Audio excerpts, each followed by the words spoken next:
can hear you well. Okay, excellent. So I'll log in back at 3:30. Yeah. Okay. Perfect. Yeah. Okay. See you then. Bye. Yeah, bye.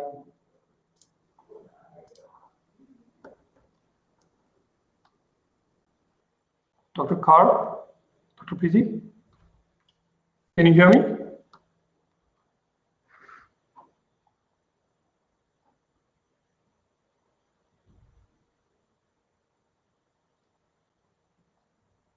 Hello?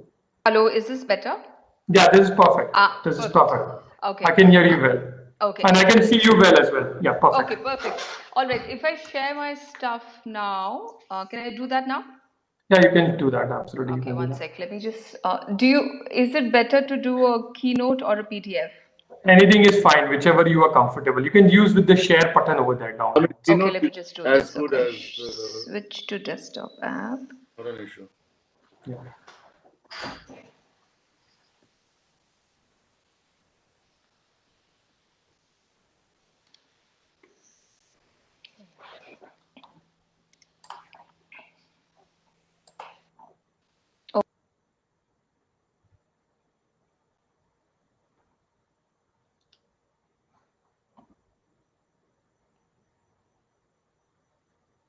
I think she got disconnected.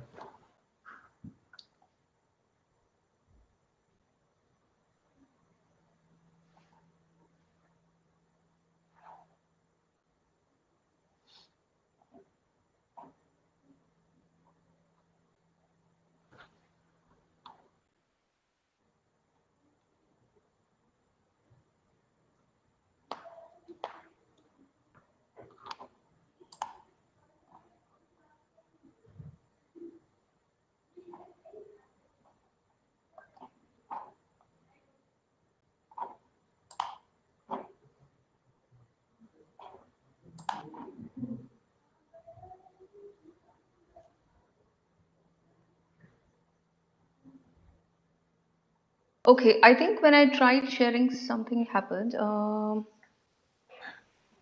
It says something like this browser doesn't support sharing. Maybe which browser are you using? If it's I'm better using if, Safari. I think you can better if Chrome is better.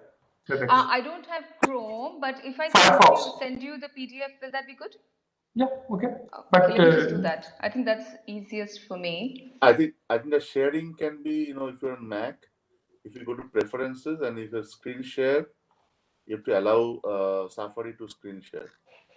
Yeah, okay. I tried something and it didn't seem to work. Let me just do this anyway as a backup. Sure.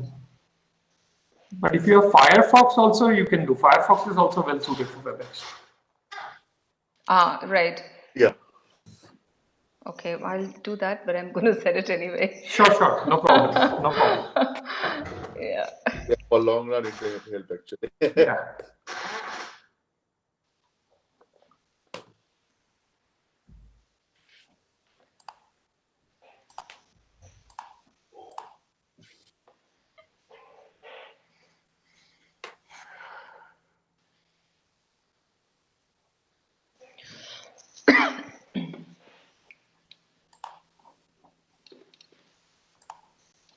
So it should be going now, but let me see if I can share.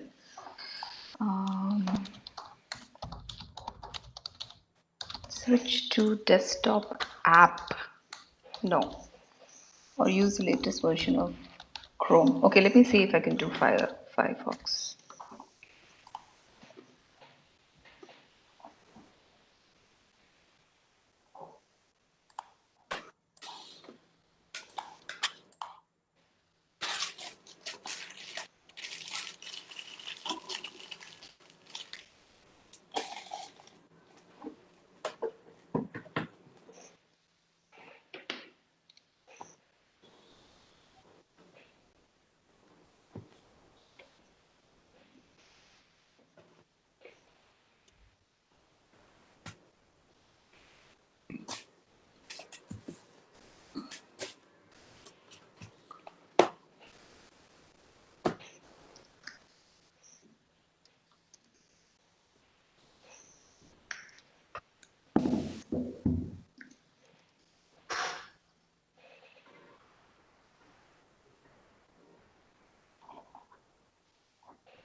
Okay, I think I received.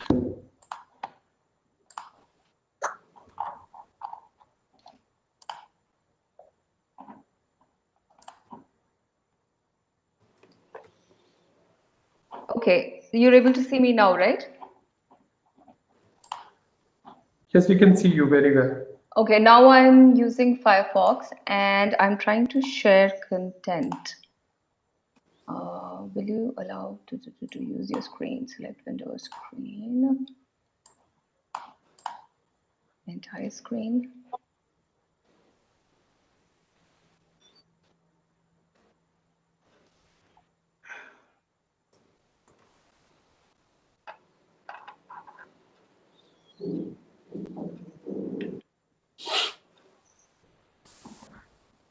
Oh, okay. Does it allow? No, it asks me to change some preferences. I'm just wondering, maybe if you probably now have the file. Yeah, I have the file. So should we try Safari and you sharing the file? Okay, Okay, we let can me do just do that. that. Yeah. Okay. We can do that. That's not a problem. What I can do is I can share the screen.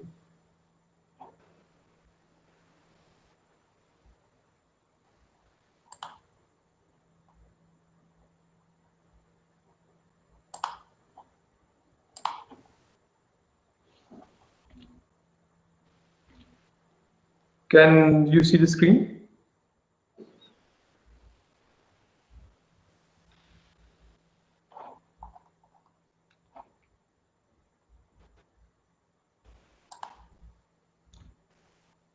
Okay. Perfect. Can you see the screen, Preeti? I can. Okay. So you're able to hear me? We can hear you well. We can hear you well. Okay. Can you see Bhargav's screen? Yes. Yes. Great. Oh, but the thing is that will you have to then move it forward? Yes. Yeah. I see. Of course, that makes sense. Use your joystick. Yeah, my Yeah. choice. Anyways, Oh, okay. so would that be Yeah. comfortable for you, right? Just have to say next, next, and I go next, next. Okay. Yeah. Okay. That's better than. I mean, otherwise I'll have to do many changing of preferences in Firefox, etc. Fair enough. I think this is fine. Chalega. Chalega, right? Okay, chalo. Huh. I think, yeah. Let me let us start then. It's already Yeah. 2:30. Yes. Let me first introduce you. So, uh, good afternoon, everyone, and welcome to the fifth day of the winter school, which is already going very well, organized by the Madhya Pradesh Council of Science and Technology, MPCOS. And today we are privileged to have with us Dr. Preeti Kar. She's a faculty at National Center for Radio Astrophysics in Pune. And Dr. Preeti has been working on several research projects, and her main interests are phenomenology of active galactic nuclei, AGNs. And she's one of the experts in jet physics in AGNs. And also, the main problem that she works on is to understand jet formation through study of radio-quiet AGNs, among the various many problems that she is involved in. She has a lot of experience in handling the GMRT radio telescopes. And today we will be hearing many more insights into AGNs and black holes as part of her talk. Dr. Preeti has done his bachelor's and master's from University of Delhi in physics, and she has done her PhD in astrophysics at IIA Bangalore in 2005. We welcome you, Dr. Preeti, and we are looking forward for a very exciting talk about AGNs and black holes, which is something very, very close to also my research field and something which is also won the most recent Nobel Prize as well. So we look forward for your talk. Please go ahead. Thank you. Thank you, Bhargav, and thank you, Abhirup, for inviting me. So, as Bhargav has already said, I am a faculty member at the National Center for Radio Astrophysics in Pune. And in this slide, you will also see a picture of the Giant Meter Wave Radio Telescope, which is operated by NCRA. I encourage you to propose for time with the GMRT. if you're interested in active galactic nuclei. Next slide. Are we on the next slide? I've pressed the next slide. Yeah. So, so this is a picture which I'm sure is very familiar to most of you. This is just a picture of the night sky. And of course, this is a rather deep image where you can actually see the galaxy in which we reside, in which our solar system resides. And so the band that you see, which is also called Akash Ganga in Hindi, and the Milky Way Galaxy, is the plane of the galaxy. And in the center of this image, where you see a lot of dark looking features, which is the dust, behind that is the center of this galaxy, the galactic center. So what you see here is all these point sources, the bright points that you see, those are the stars in our own galaxy. And so this is to show that all galaxies are made up of stars, and many of these stars have solar systems, exoplanets, planets around them, and Earth is one of those planets around an ordinary looking star in our own galaxy. Next. So this is an image of another very beautiful looking galaxy called the Whirlpool Galaxy. And what I want to show here, so this is this particular source is a spiral galaxy, and at the top right, you see another small galaxy which is actually interacting with this. So here, the pink and the reddish stuff that you see here is actually hot hydrogen gas around stellar clusters. And the brown, wispy looking features that you see is actually dust. So you saw in the previous slide, there was dust in the disk of our own galaxy, and there you see a lot of dust in this galaxy as well. So all galaxies are made of stars, gas, and dust. And a typical galaxy has around 10 to the 11, which is 100 billion stars. Next. It was in the 1940s that this astronomer by the name of Carl Seifert realized that not all galaxies are similar. So what you see in this color image, on the left-hand side, you see a kind of face-on spiral galaxy, just like the one that we saw in the previous slides, but this is a black and white picture. You can see the dust lanes here as well. But in the center, what you see is a kind of a star-like object. And so this was noted, this was found in a couple of galaxies where the center seemed like a star. And on the right side, you see another face-on looking galaxy in black and white with dust lanes, etc. But you see, you don't see that star-like object, you just see a gradual increase in brightness towards the center of the galaxy. So that is a normal looking galaxy on the right, but on the left is what we now call an active galactic nucleus, which is the star-like nucleus. When Carl Seifert examined the spectra, so the spectra is when you take light from the central part of this galaxy and spread it through a spectrograph. What Carl Seifert found was that unlike normal galaxies, where the spectra that you see is what you see at the bottom left, is full of absorption lines, as you can see. All the dips are absorption lines, and these absorption lines are basically because of absorption happening in the stellar photospheres of the stars which make up this galaxy. On the other hand, this galaxy, which had the star-like nucleus, actually showed a very different kind of spectrum, which you see on the right. You see a lot of prominent emission lines. So you don't see dips, you see these rises. And this is another characteristic of an active galactic nucleus. And this particular spectrum belongs to a famous active galactic nucleus called NGC 4151. NGC is just the catalog name. New general catalog. And in the previous slide, I forgot to tell you that the Whirlpool Galaxy has another name called the Messier 51 or M51. So M and NGC are these numbers. These names will become more significant as the talk progresses, because I think I will, in the end, of course, come to M87. So, so these two characteristics of a star-like nucleus and an emission line spectra, these were noted as peculiar. But still, no explanation was put forth at that point. Next slide. And it turns out that the star-like nucleus is extremely luminous. Sometimes the star-like nucleus can overshine the light from the entire galaxy by as much as 100 times. So it has the luminosity of 100 times 10 to the 11 stars. Okay, next slide.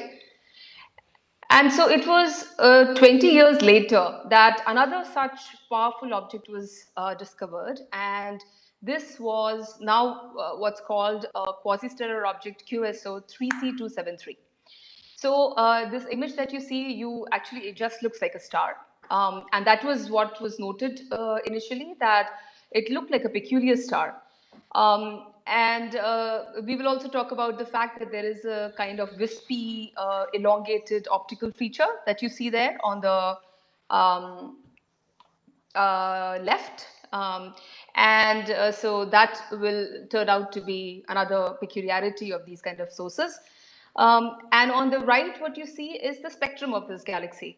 And it took a while for Martin Schmidt to realize that this was not a star. This was something far away.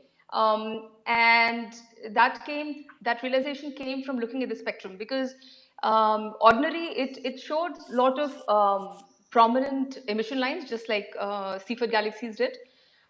But these lines were shifted so far away from the standard wavelengths that you observe in the labs that it took a while for them to realize that this was actually a galaxy very far away at a redshift of 0.158. I've given here the relation of redshift, which is shift in the wavelength and the central wavelength to the central wavelength itself. And this was the discovery of a QSO, or a quasar, as we'll come to know. Next. It was that curious little thing, that extension that you saw in the previous slide, which actually was noted even earlier. And this was in the 1980s, though not much was made out of it. It was not clear what it was. This kind of curious elongated feature was actually noticed in M87 or Messier 87. Much earlier by H.D. Curtis, and so it was noted as an oddity, and it was left without any explanation. Next slide. So around the time in the 1960s, that is the time also, till then it was optical telescopes which were being used to study the sky. And in the 1960s, radio interferometry became possible, and you could get radio images of the sky. So, and this is what revolutionized the study of these sources, these kinds of sources. So, to summarize, Carl Seifert noted in 1943 some galaxies which had star-like nucleus and peculiar emission line spectrum. And in the 60s, Martin Schmidt noted this object 3C273, and the 3C stands for the third Cambridge catalog, because when this source was looked at radio frequencies, what they saw was this curious looking jet. So this is at the bottom right. The blue structure that you see is a jet from this source. And this is basically the counterpart of the a jet-like structure which you saw in the previous slides, and also in this slide on the top. So after the Hubble Space Telescope was launched, it was finally possible to look at these objects at very high resolutions. Okay, because you are above the blurring that happens because of the atmosphere itself, which affects all the ground-based optical telescopes. When the space telescopes were launched, you could actually see much more detail in these sources, and 3C273 was examined after using some kind of a coronagraph, or some kind of a structure which will block the bright light, the star-like light. And when they did that, which you see on the top, what they found was the faint fuzzy emission in the background, which was the galaxy in which the star-like nucleus resided. So this was the first time they saw, just like Cepheid galaxies, this was a normal galaxy. This happened to be an elliptical galaxy with a star-like nucleus. because the star-like nucleus was so luminous and so bright, up till now you couldn't see the host galaxy itself. So because of these very high resolution telescopes, it is clear that whatever is emitting this light is coming from a very tiny region. And it turns out that if you use the Hubble Space Telescope resolution, which is sub-arc second, less than an arc second, is the resolution. So if you convert that into actual distances at these objects, it turns out that the luminosity that you see requires 10 to the 13 stars in a region which is only solar system sized. So as large as our own solar system, but it has to have 10 to the 13 stars in that region. So this turned out to be completely an unrealistic picture. So now it is, and then it dawned on the astronomers that it has to be something different from stars which is producing this light, and that different thing turns out to be a supermassive black hole. Next. So before I go into the supermassive black hole itself, this slide is just to show that quasars are, although very interesting objects in themselves, they are also very important objects to study the universe. So this slide is showing you the spectrum of a particular quasar, which is at a high redshift. So high redshift means it was formed very early in the life of the universe.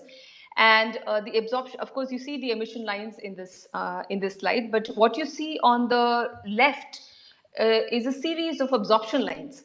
And those absorption lines are because of neutral hydrogen in the path of the light of the quasar to us.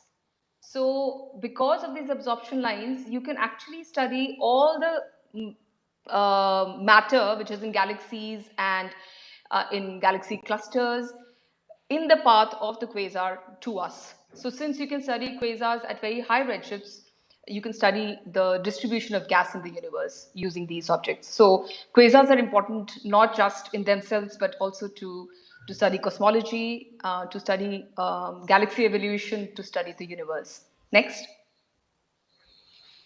So now this picture, I told you that it was clear that there was no way you could just have 10 to the 13, so that's 100 billion, no, how many?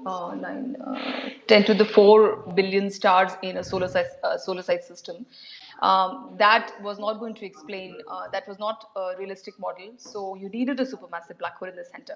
So now this diagram, this cartoon, in fact, is what we think is in the center, which is giving this very large luminosity. And the reason this is a cartoon is also something that must be stressed, is because these regions are so tiny that none of our telescopes can actually see these regions. So they are mostly inferred, and especially in the optical frequencies and X-ray frequencies, and it's only in the radio that we are able to go very close to the black hole itself. And we will discuss that in the next few slides. So in this slide, what you see is there is a supermassive black hole in the center. That is the central, that is the monster which is giving all this light. That is the central engine. And the mass of this object can be 1 million to 1 billion solar masses. So 10 to the 6 to 10 to the 9 solar masses. Around this black hole, there is an accretion disk. An accretion disk is through which matter, which is gas and dust and stars, is falling onto the black hole.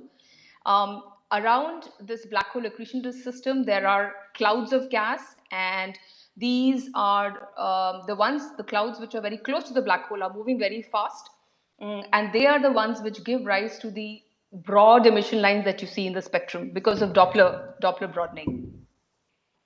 Further away, so there is gas clouds throughout, and as the gas clouds move away from the black hole and the gravitational potential of this the central engine, they are moving slower. And because they're moving slower, they have narrower Doppler widths. So you have the narrow lines that you see in the emission line spectra. So based on So these are indirect ways to infer the structure of the central engine based on the line widths, and also the presence of certain lines and the absence of certain lines also tells you about the material that's present in these gas clouds.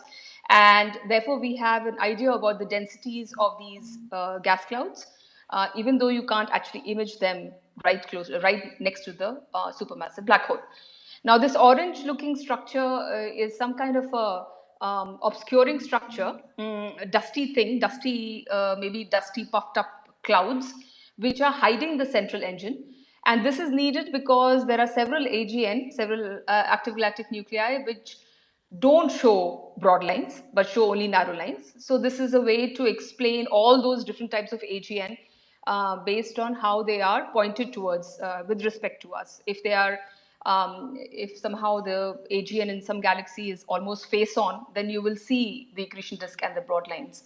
But you may not see it if the AGN is in the plane of the sky. The accretion disk is the plane of the sky.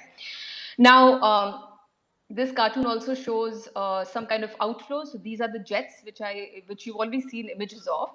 And the images that we saw were actually jets which were emitting in optical, they were emitting optical radiation.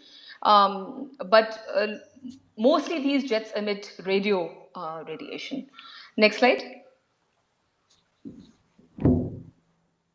Okay, so now the best proof, of course, of the presence of a supermassive black hole comes from the study of our own galaxy. And we know now that all large galaxies have supermassive black holes.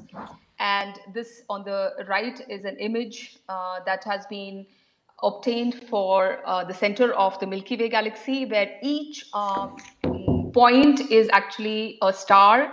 And each of the elliptical looking structures are the path, the stellar orbit. The stellar orbits are moving around a massive object, which is of course not visible because that is a supermassive black hole. And now that we have traced the stellar motion over periods of complete orbits and over a period of 20 plus years, we have actually obtained complete orbits, and that means we have the velocity of the stars moving around the center, and we have their radius from the center. So using just simple Kepler's laws, you can find what is the mass around which the stars are moving, and that is m is equal to v square r by g. So we have v and r, and g is gravitational constant. So the Milky Way black hole mass is around 4.5 10 to the 6. So 4.5 million solar masses is the black hole mass in the center of our own galaxy. Next. And it is for this discovery and this work, which went on for several decades, in fact, that the Nobel Prize for 2020 was awarded, which was given to Roger Penrose, who did the theoretical work on the supermassive black holes, and Reinhard Genzel and Andrea Ghez, who did the observational work, which from which, like for example, the previous image came from. Okay, next. All right, so the tracing of motion of individual stars, of course, can be done only for the Milky Way because it is the closest galaxy. I mean, we are inside that galaxy. But for any other external galaxy, it's difficult, except maybe the small galaxies around orbiting around the Milky Way itself. It's difficult to actually resolve individual stars in these galaxies which are further away. So then what you do is you actually trace the motion of gas rather than the motion of stars. And this has been done a lot by using the Hubble Space Telescope, HST. So for example, on the right, you see two galaxies on the top, M86, M84. And the middle panel is showing the HST image of the very center of this galaxy. You see again some dust lanes or dust disks in the very center. And then you take a spectrograph, get the light from the very, very center, and get the spectra from that. And what you get is the bottom panel, which is now the colors are kind of showing you the speeds of the gas clouds. And what is visible here, and so the red looking stuff is gas which is moving away from us, and blue looking stuff is gas which is coming towards us. And the point to note here is that there is a sudden increase as you go close to the central black hole itself. And this gas dispersion that you see is because of the presence of the supermassive black hole. And from this kind of measurements, astronomers have now obtained black hole masses of several external galaxies. So, for example, in this particular galaxy, MET4, they have found that there is a supermassive black hole with mass 3×10⁸ solar masses. And other techniques like reverberation mapping of broadline regions, which I can talk about if anybody is interested later, has now been done for many other galaxies where you could not look at with the HST. And it is through those techniques that masses of black holes have been now obtained. And almost all galaxies you find, and especially the active galaxies, you find supermassive black holes. Next. Okay, so now coming to the radio part of it, you will see how the radio part really gets important in the next few slides. And this image I already showed you in the previous slides, which is the radio jet of 3C273. So when you look at the spectrum, so this is now, by spectrum I mean here, if you look at this feature at radio frequencies, at different radio frequencies, so then how does the flux density change with different frequencies? That is the spectrum. So this is the continuum spectrum. You don't see any lines here. And so here on the top you see data points. So that is showing the flux density at each frequency. And there are several sources plotted there, including Cassiopeia A, Virgo A, Cygnus A. And two of these are active galactic nuclei. Cassiopeia A is a supernova remnant. So all these sources, their radio spectrum seems to show certain similarities.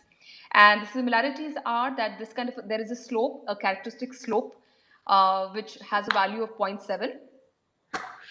And the second thing that's found to be similar in all these radio sources is that they are highly linearly polarized. And the polarization fraction is never more than 75%. And so because of these two properties, we know now that this emission is actually incoherent synchrotron emission. Next slide. So incoherent synchrotron emission arises when you have relativistic charged particles moving around magnetic field lines. So that is the cartoon on the right, top right. And on the bottom, I just list a couple of basic relations that when you have these relativistic electrons and protons, relativistic charged particles, which means that these are particles which are moving at speeds close to speed of light. Then the radiation frequency, synchrotron radiation frequency is given as nu s equal to gamma square nu g. Okay, and the gamma is the Lorentz factor, which is 1 over square root of 1 minus beta square, and beta is the speed of the charged particle divided by the speed of light. So you should be already familiar with these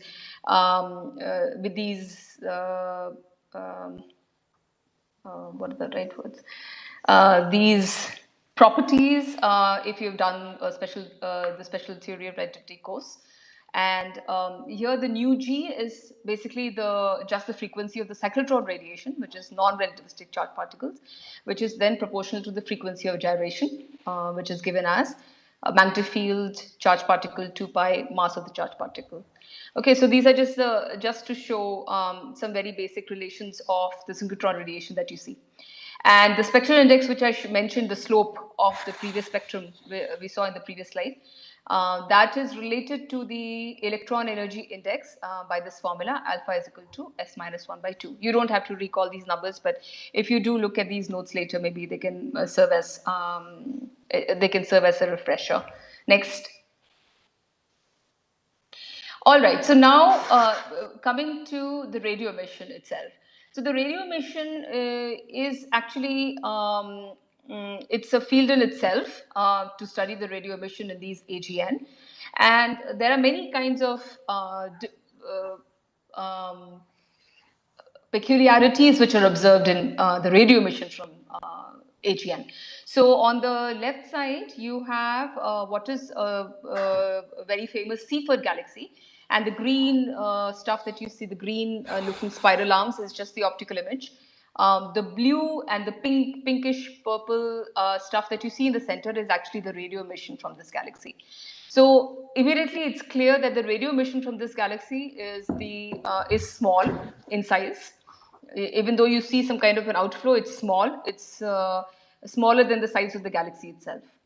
But on the right, what you see is another galaxy, which is an elliptical galaxy. The blue light that you see is actually the optical light from the elliptical galaxy, and also the other galaxies in the background. And the red emission that you see is radio emission from this galaxy. And immediately you can see that the radio emission is much, much larger than the size of the galaxy itself. It's going way beyond, and it can extend to thousands of kiloparsecs. So I hope you are all familiar with these units. Parsec is 3 light years, and a kiloparsec is 1,000 parsec. A megaparsec is 1,000,000 parsec. So these radio jets from these AGN can extend to a megaparsec scale. What's also found, so the peculiarity is that all these small looking jets are found in spiral galaxies, and the large looking jets are found in elliptical galaxies. So this is termed as the radio quiet versus radio loud dichotomy. So the open question is, why are jets so tiny in one type of source, and why are jets so large in the other type? Next. So this is just an image, beautiful image to show you a nice radio loud source. And again, what you see here is in the center is the host galaxy, the galaxy which has the AGN.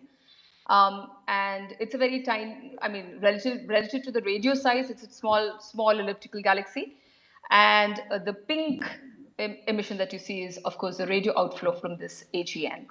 So this is the radio galaxy Hercules A. It's a very large radio source, and as you can see, very beautiful. Next. Okay, so now I told you that we already found that some AGN have small jets and some AGN have large jets. But even the sources which have large jets are not similar. So in this slide, these are two images of radio images of two AGN, and you can see from that from this image that there are some differences. So the image on the left is what is now called a Fanneroff-Rayleigh type 1 source, and on the right is a Fanneroff-Rayleigh type 2 source. So Fanneroff and Rayleigh were the two astronomers who first demonstrated this difference. And what you can see is in the Fanneroff-Rayleigh type 1 sources, the jet seems to be brighter when it's launched, and then it kind of loses some kind of collimation. It opens up, becomes like a flaring structure. But on the FR2, the Fanneroff-Rayleigh type 2 sources, you see the jet is a very narrow feature which is coming from the center of the AGN, and then it stops at a place called a hotspot, and then there is some kind of a diffuse emission happening, which is called the lobe. So like I said in the previous slide, we don't know why some jets are small and why some jets are large. We also don't know why some jets are like the FR1s and why jets are like FR2s. So there have been suggestions that maybe it's the spin of the black hole. The black hole is spinning faster in one type of AGN versus the other. Or could it be that there is a difference in the environments meaning maybe there is much more gas density in one case compared to the other, which therefore makes jets lose collimation. So they're not cylindrical anymore. We don't know. So this is another open question in radio astrophysics in AGN science. Next. So this image is to, in fact, show that it's much more confusing than just that. These are actual images of 3 AGN, and you can see that they're all different. So on the left, you actually see what is now called, it's called a double radio galaxy. So you have like an FR2 galaxy within another FR2 galaxy. Okay, and then on the top right, you see what is called an X-shaped radio galaxy. In the bottom, you have a much more convoluted, bent structures which seem to be kind of bending over themselves, etc. So there are a lot of peculiar looking radio sources in the sky. Okay, next. And this is a good example of that. So this on the top left, you see this red looking structure. This red looking structure is just the radio jets of this particular galaxy, and normally this was called an X-shaped radio galaxy, just like the previous one. X-shaped radio galaxies are very interesting because it was suggested that they become X-shaped when you have two supermassive black holes in the center. So if you have two supermassive black holes orbiting around each other, and one of them is, one of them actually has a jet, then the orbit of the second one influences the first and makes the jets have these strange shapes. So these are very interesting galaxies to study in themselves. But the bottom here shows that same source with, there's a new image of this source taken with the LOFAR telescope. LOFAR is a low frequency array. And just like GMRT, the observations are at hundreds of megahertz, that frequency. And when you do these kind of low frequency observations, suddenly the source is even much more complicated than what it looked initially. And so now we have additional questions to answer. So this is it's a highly evolving field, and we still do not know, why jets are like this. Next slide. Okay, so before I go to other phenomenon, there's just one more thing which I wanted to mention. I already mentioned synchrotron radiation. There is another mechanism which will produce radio emission, which is thermal free. And the difference between those two, the synchrotron and free, is just the spectra. So in the previous slides, I had shown you that the slope of that synchrotron radiation was around 0.7. And in the case of free emission, that slope is around 0.1. Okay, so that from the spectrum, the continuum spectrum, you can differentiate synchrotron radiation from free emission. Next slide. And this is an image which actually shows both the presence of both these radiation mechanisms. So this is the center part of a very famous radio galaxy called Cygnus A. And so you can see the jets, you can see the bipolar jets, right? But in the center of those bipolar jets, you have a structure which is actually perpendicular to that. And apparently it turns out that the spectrum of the jet itself was close to, had a slope of 0.7, but the structure in the center, which is perpendicular to the jet, had a slope of around 0.1. So it looked like there was both emission, and the jet emission was synchrotron radiation, and the perpendicular emission, actually, these authors suggested that maybe it was coming from the torus itself. I showed you the torus in the previous, in the cartoon earlier, and that was a structure which is perpendicular to the jet. So maybe there was radio emission coming from the torus itself in this particular source. And these authors, Kerali et al., found that the size of this torus was around 300 to 500 parsecs. Next slide. All right, so now one more to show you, that is actually, we don't understand these jets completely. I want to just mention that these jets are also observed in X-ray observation. So this image, on the top is an image of the Chandra X-ray observatory, and at the bottom is the first image that the Chandra X-ray observatory obtained when it was basically, it was just opening to test if it was working. And they had tried to take an image of what is known as a calibrator, which was supposed to be a point source in the sky, X-ray point source. But when they actually got the image, it turned out that that point source actually had a jet. And so you can see here, there is a point source and a jet. And this jet was extremely exciting because this was observed in the X-rays, and it was very long. It was 100 kiloparsec scale in length. And you can see also the jet is only observed on one side and not on the other. That is another peculiarity of X-ray jets. Why is the presence of this jet very intriguing? Is that if this was synchrotron emission, you would need extremely energetic electrons to produce X-ray emission on scales of 100 kiloparsecs, because electron lifetimes are actually supposed to be tens of years. Okay, so you should remember this. The kiloparsec is 1,000 light years, 100,000 light years versus 10 years. Okay, so 10 years is the electron lifetime if you are in what is known as an equipartition magnetic field, which I can talk about later if somebody wants to know. But in what we think is the magnetic field strength in these sources, the lifetimes of these of charged particles is supposed to be very short, but yet you see this very long jet. Next. And now X-ray jets have been found in many, many sources, and this is a image of the radio galaxy picture A, where on the very left you have the radio emission, so the red is radio emission, and on the very right you have the X-ray emission, the blue emission, which you can see the jet, that center, the hotspot, the diffuse emission, and in the center you have some kind of a combined optical X-ray image. So beautiful X-ray jets. Next. So this slide is just to again point out that what we were easily able to determine for the radio jets, that it was incoherent synchrotron emission. That is not at all straightforward when you want to explain X-ray jets. And X-ray jets, none of the standard emission mechanisms actually work.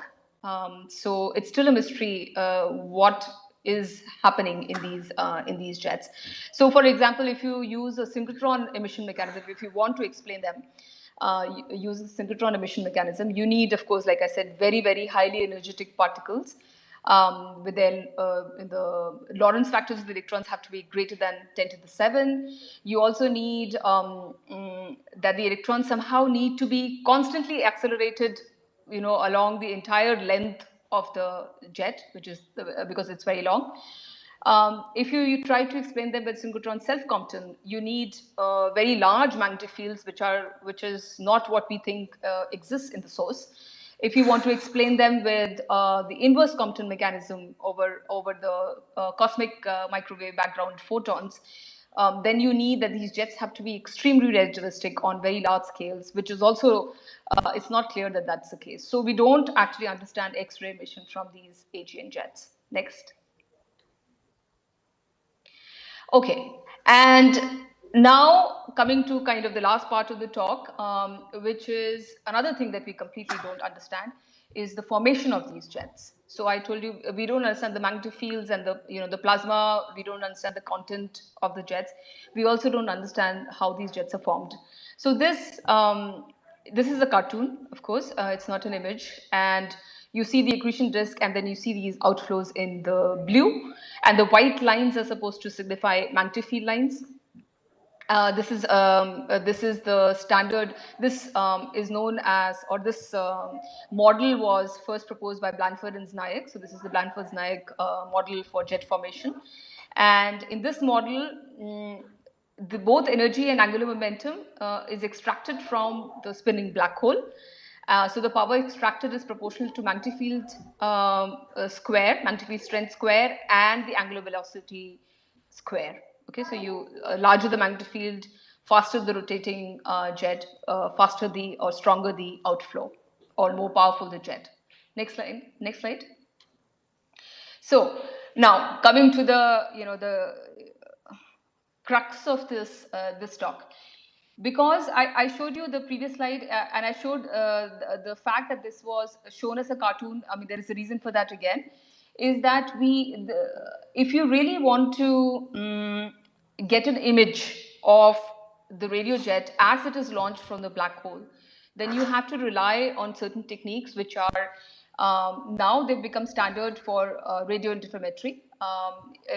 Hopefully in the future they will also become standard for optical interferometry as the technology improves. And so the technique that is used to study these jets as they're launched and to actually test if the Blandford-Nyack mechanism actually works, and also to see if the magnetic field lines that you saw in the previous one, which were actually initially poloidal, that means they are straight lines emerging from the accretion disk into the outflows, but because of the twisting or the rotation of the accretion disk in black hole, they get twisted. To study jets and actually see if that's the truth, you need to do what is known as VLBI, very long baseline interferometry. So I think the idea is simple, and I'm sure you're familiar with the concept of resolution. So resolution is just lambda by d, lambda being the observing wavelength, and d in an optical telescope would be the size of the telescope, the diameter of the telescope. In the case of radio interferometry, this is the largest separation of radio telescopes. Okay, so that is called the baseline, the largest baseline.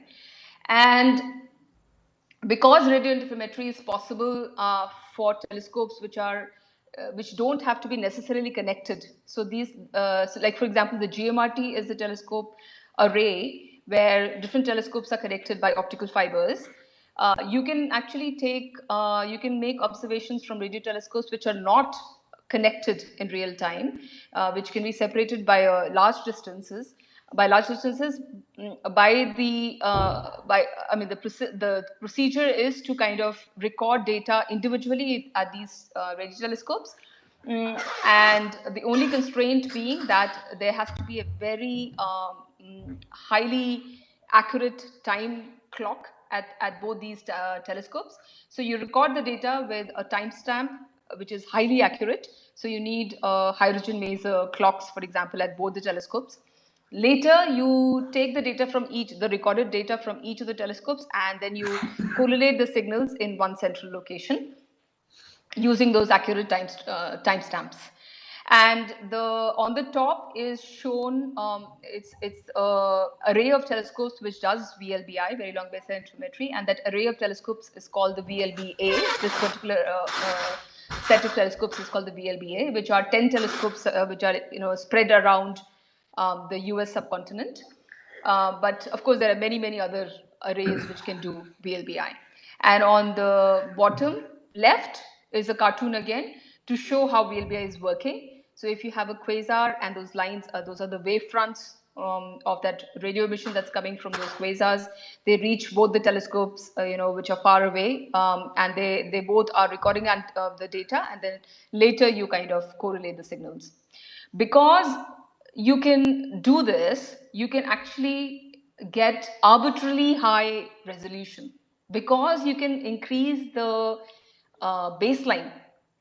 You can get higher and higher resolution, and that is actually what has been done in radio interferometry. So the diameter of the Earth is no limitation. You can have telescopes which are actually orbiting around Earth as one of the telescopes and telescopes on the ground, and that then forms the baseline. So you can finally start going into resolutions of the order of microarcseconds, milliarcseconds to microarcseconds. And to compare optical telescopes that you see that you have on the ground, the resolutions are of an arcsecond. So with radio telescopes and with VLBI, you're now going to milliarcsecond and microarcsecond. Okay, so you're really going to the center of the black hole. Next. Okay, before I talk about the peculiar things that happen when you actually do that, when you do VLBI, this is a set of equations which is to kind of lead you into that.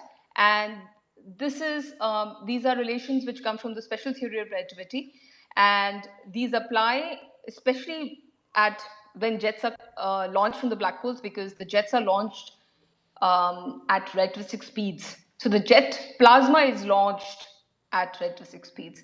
So you should remember that this plasma then contains relativistic charged particles which then emit synchrotron radiation. But the ensemble of electrons itself is moving at speeds close to speed of light. So what happens when this happens is that, so the first equation is showing you what happens to the luminosity. So the luminosity, the L intrinsic, is the luminosity in the frame of wherever it's being emitted, And LOBS is the observed luminosity. And the observed luminosity is Doppler factor, that delta 3 plus alpha. So this is saying that what you observe as the luminosity can be much larger than what is emitted. Okay.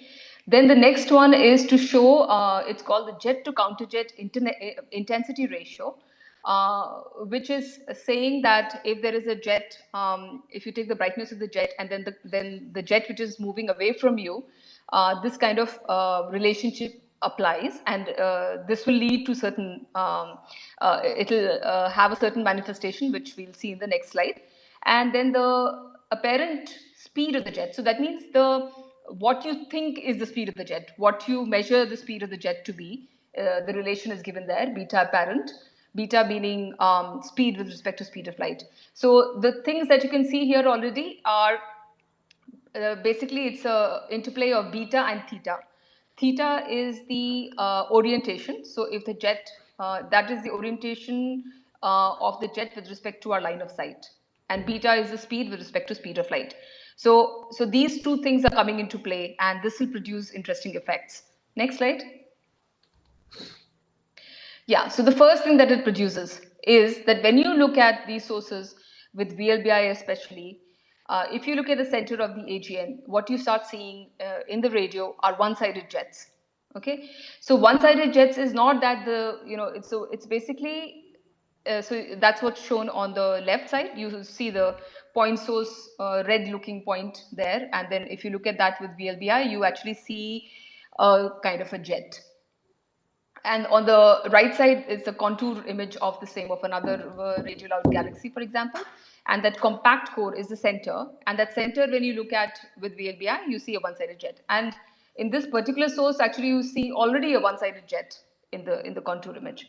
Now, what this is saying is that there is a counterjet. It's not like there is no counterjet. Jets always have a counterjet. But the fact that you don't see it, it means that the jet is moving fast. So beta is high and theta is small. So the jet is kind of coming towards us. So these effects start becoming important when you go especially to small scales, when you go close to the black hole where the jets are just launched. Next slide. And the other special effect that happens when you go to these small distances is what is known as superliminal motion. Sorry, one second. I'll just put this on. Okay. Superliminal motion is that if you measure the jet motion, which is shown here on the left, which is just the jet of this particular AGN called MET7. If you see how the blobs are moving, the jet is actually moving. If you get actual position of these jet blobs or jet knots, it seems like they're moving out of the center of this AGN at speeds greater than speed of light. So this is called superliminal motion. So this is just an optical illusion. And I showed you already in the previous slide, I already showed you that relation of beta apparent, the apparent jet speed. So all you need to kind of have this effect is a jet which has a high beta. So for example, beta of, let's say, 0.99. So it never goes greater than the speed of light. And the theta is 10 degrees. That means the jet is like 10 degrees to our line of sight. Then the apparent jet speed turns out to be 6.9. So it looks like the jet is moving 6.9 times faster than the speed of light. This is the kind of an optical illusion which is produced when you have fast jets approaching us. Next slide. All right, so now this is the last part of the talk. We have introduced VLBI, and so VLBI is allowing us to trace radio jets right as they launch from the supermassive black holes. And so now we're all set to introduce the Event Horizon Telescope, or EHT. So Event Horizon Telescope is nothing, it's obviously not just a telescope, it's a telescope array. And it's a telescope array comprising of millimeter wave telescopes. One second. And so if you remember the formula for the resolution, which was lambda by d, So either you could increase the D indefinitely, like keep increasing the baseline, or you make your lambda small. Okay, so that is exactly what's done in this particular VLBI array. You go from centimeter wavelengths to millimeter wavelengths, and so you are increasing resolution that way. So this EHT, the first version of the EHT, which finally studied the center of own galaxy and also another AGN. This comprised of 8 telescopes, and in the middle of that picture on the right, you can see the telescopes which were involved in the EHT, and then the images of those sources are shown as well. And this EHT had a resolution of better than 60 micro-arc seconds. Okay, so this is the best we can go now, right now. It's almost 50 and several tens of micro-arc second is the best resolution so far. And the frequencies of observation were around hundreds of gigahertz. So the GMRT, for example, the maximum frequency it operates at is like 1 gigahertz. So this is 230 gigahertz. So much higher. So this EHT array, this millimeter wave VLBI array, imaged the center of our own galaxy, Milky Way. And the observations were actually carried out 3 years ago. But the results of the study have not yet been released because it's much more complicated, our own galaxy. But the results were actually released for another active galactic nucleus, M87, Messier 87.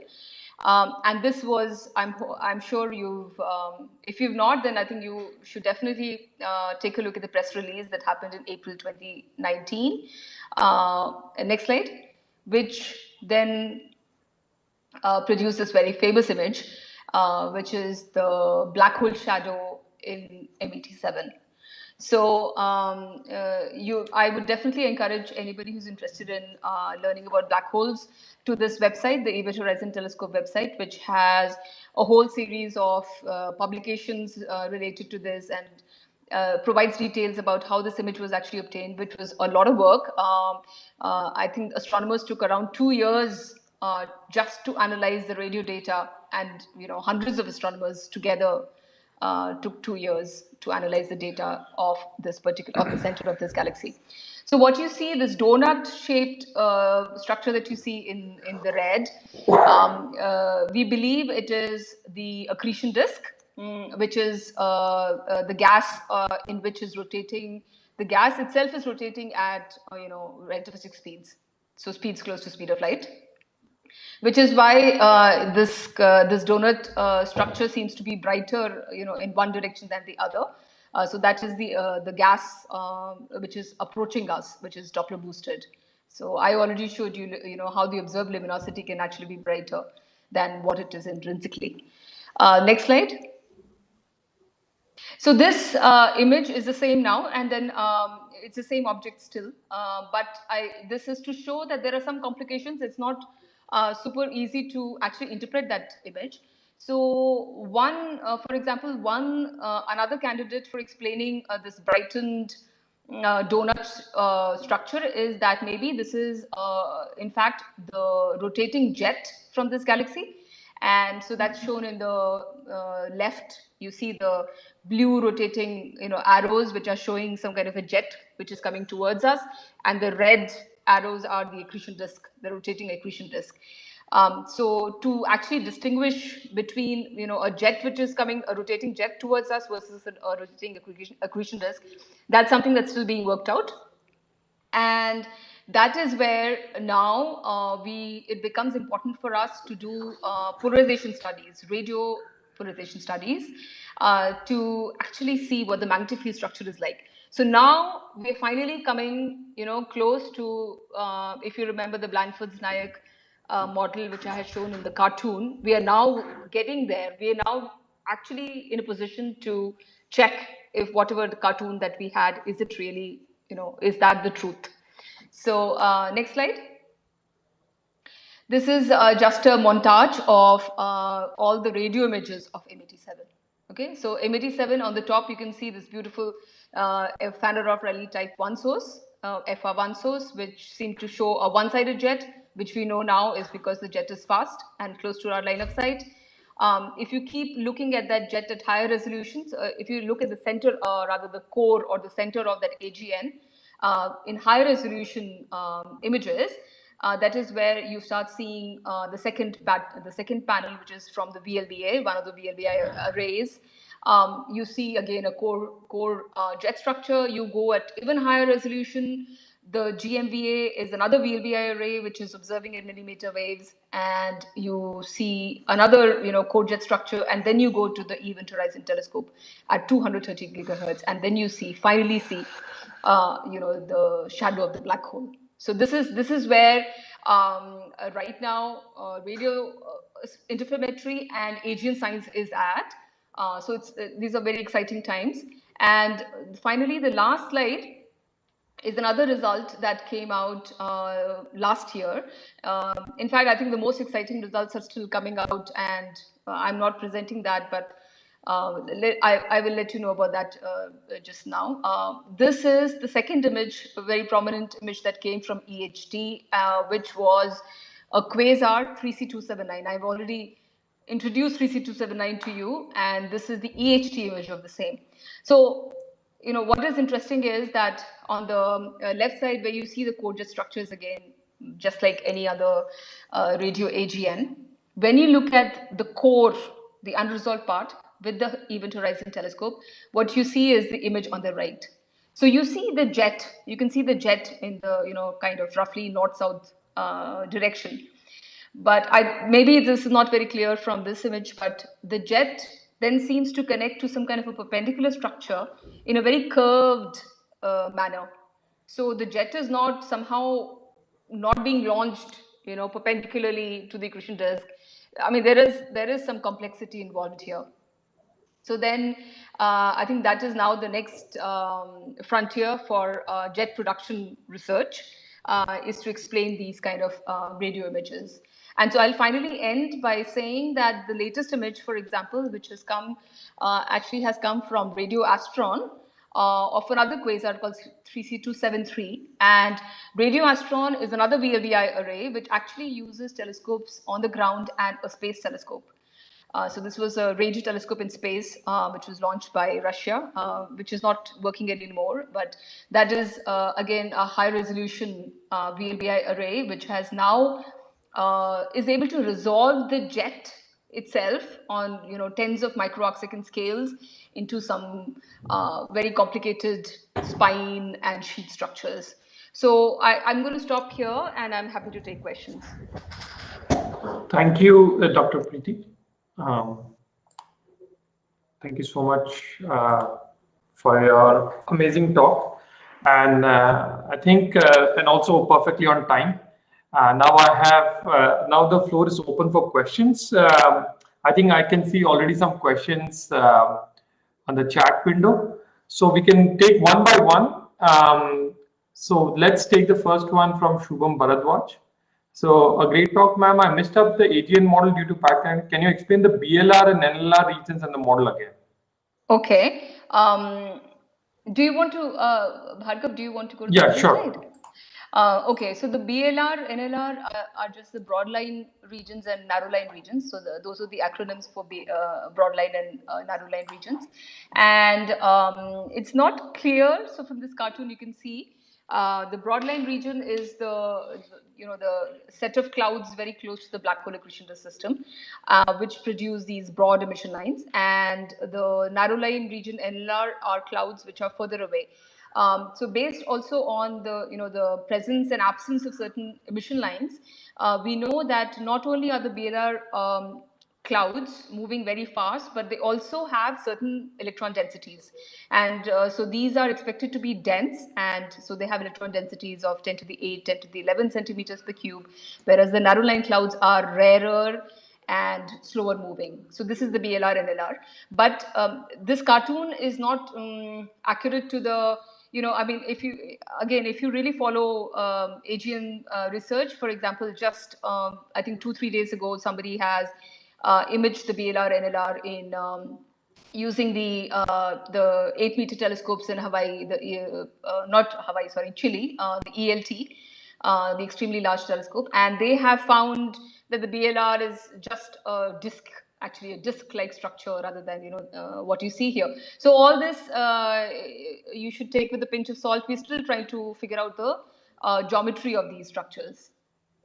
Maybe I'll go ahead and read the questions myself. Yeah. So what causes the black hole to eject these jets? So I think that is just the conservation of angular momentum. I think when you have this, rotating gas and dust flowing onto the black hole because of gravitational attraction, then jets are produced in above and below, the accretion disk to kind of conserve angular momentum. Okay, what are the hotspots in the radiolobes and why does the edge brightening of radiolobes occur? Okay, edge brightening I never mentioned, so I assume that you've done a little bit of reading beforehand. So the hotspots are basically the terminal shocks of these, supersonic jets as they interact with the medium. It's usually the intergalactic medium, and so that is the final shock. And that shock region is also that will energize the charged particles and make them, glow. So that is where that's the region which looks bright. Edge brightening. So edge brightening is just another way of saying the presence of hotspots. So edge brightening and edge darkening was a historical way of basically explaining, Fanner-Rayleigh type 1 and type 2. Type 2 were edge brightened because they had hotspots, and earlier the telescopes didn't have enough resolution to see those hotspots, so they were just called edge brightened.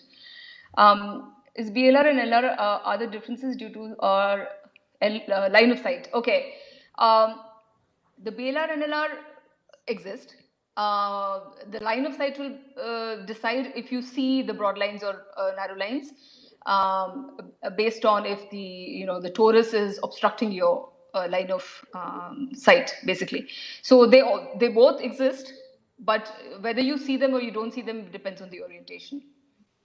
Does the radio jet cause any disruption in the star formation regions of nearby galaxies? Okay.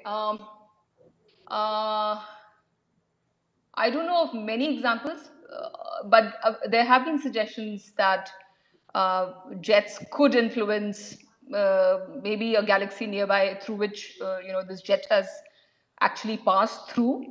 But jets do influence the star formation in their own galaxies, in fact.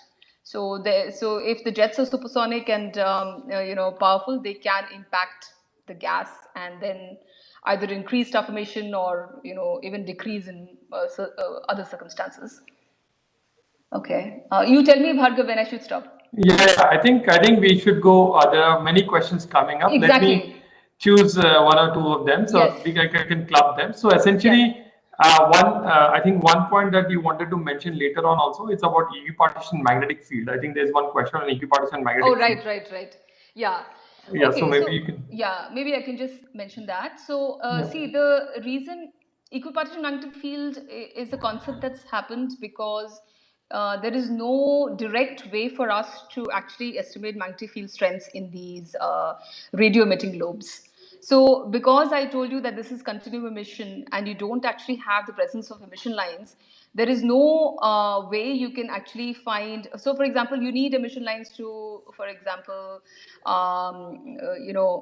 using the technique of Zeeman splitting, etc. You can actually get magnetic field strengths. You can't do that for these kind of jets and lobes. So there is a kind of an equivalent way of astronomers have tried to get magnetic field strengths, and that is through this technique of equipartition.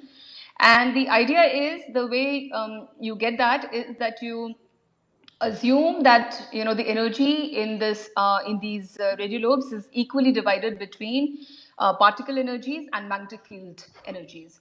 And so the particle energy is manifested through the synchrotron radiation.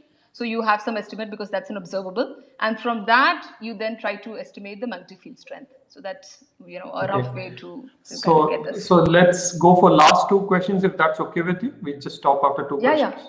Yeah, Okay, sure. so let's basically, so there's one question by Chinmay who says that do we have FR1, FR2 like classification for X-ray images? Aha.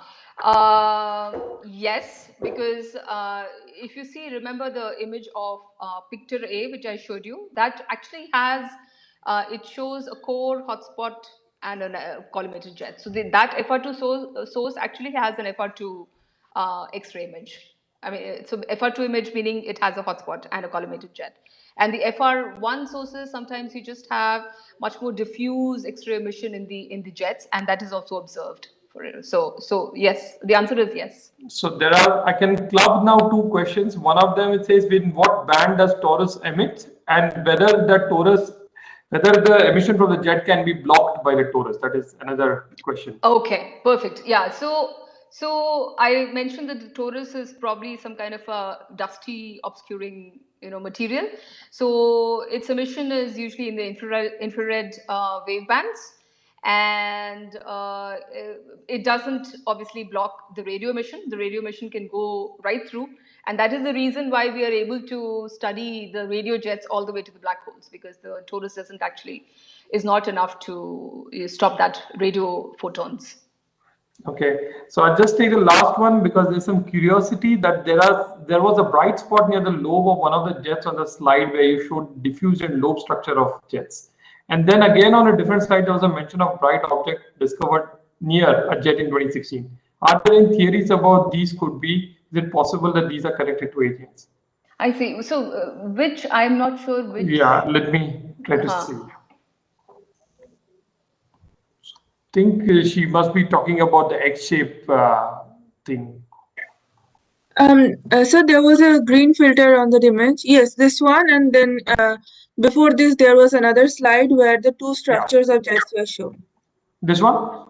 No, previous slide. This one? I think just this one. There's a bright spot on the lobe, so those spots. So these spots, yeah. So are you talking? So the bright spots. I think there's just the jet itself, no, the hotspot. You're talking about the hotspots? Okay. Yeah, these are the hotspots.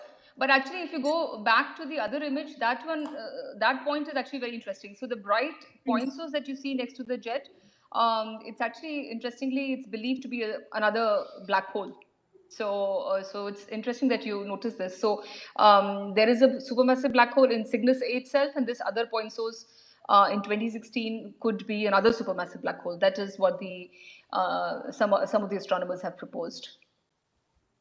Okay, I think. Okay. But ma'am, this structure seems to be out of the galaxy's main body. So can a supermassive black hole exist? So this actually, you should not get confused by the radio image. The radio image is actually right in the center of the galaxy.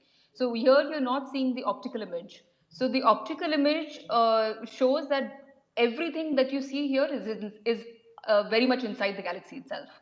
So the galaxy is actually much bigger. This is just the radio emission. Okay, ma'am. So they're both inside. Yeah. Okay, great. Thank you so much, Dr. Preeti. It was a wonderful talk, and I think, as you can see from the excitement that the students have shown by questions, I would like to thank you again on behalf of IIT Indore and MPCST that you have given a very nice talk on agents and black holes, and hope you can have more and more interaction with students. So please feel free to write to Preeti whenever you want. Okay. Thank you so much. Thank you so much. Thanks. Hello, ma'am. Excuse me. I have one question. Oh, okay. The last. Is there time? Yeah, I think so. Who's it? Shubham. If you have 1 minute, I can ask. Yeah, you can quickly go through because we have a next talk coming up. Yeah, sure, sir. Thanks. So, you said that the torus is mostly emitting in IR band. So, does they emit in UV or X-ray also? Like, I've studied somewhere that they also emit in UV and X-ray. Okay, so not really. So the UV and X-ray is actually coming from the accretion disk itself. So this is mostly dust. So there is no UV X-ray emission. So UV emission is coming from within the torus, from the accretion disk, UV and X-rays. Okay. Okay, so Great. the source for this UV and I X-ray is think the dust itself. Is the disk itself, the accretion disk, Okay. not the dust.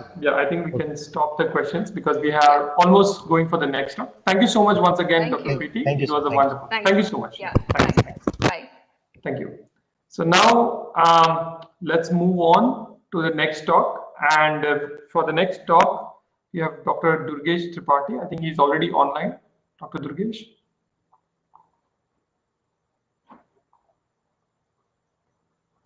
Hi Bhargav, can you hear me? Hello. Yes, Dr. Durgesh. Thank you. Hi, how are you? Very good, very good. I was Yeah. just nicely listening all the questions. They were excellent questions to PT. Yes, so I think we are also looking forward for your exciting talk. And I think if you can share your screen because Preeti had some issues with sharing of the screen. Maybe you can share your screen so that we can try sharing your screen. Okay, let me just do that. I think it's asking for some permission. Yeah, maybe you just have to share the entire screen and. Okay, cancel. I think I'll have to rejoin the meeting, it says. Okay, fair enough. Yeah, maybe you can do that. Yeah, so let me just do this. Because you change once you change the permission, you will have to rejoin again. Yeah, I'll leave it and rejoin. Yeah, please.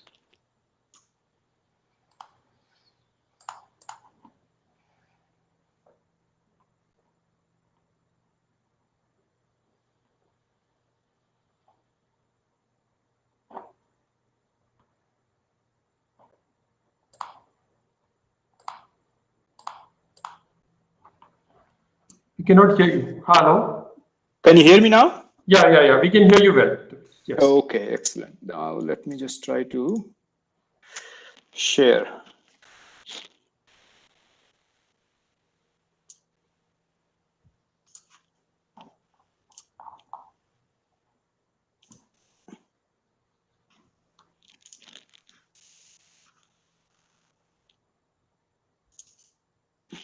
Can you see my screen now?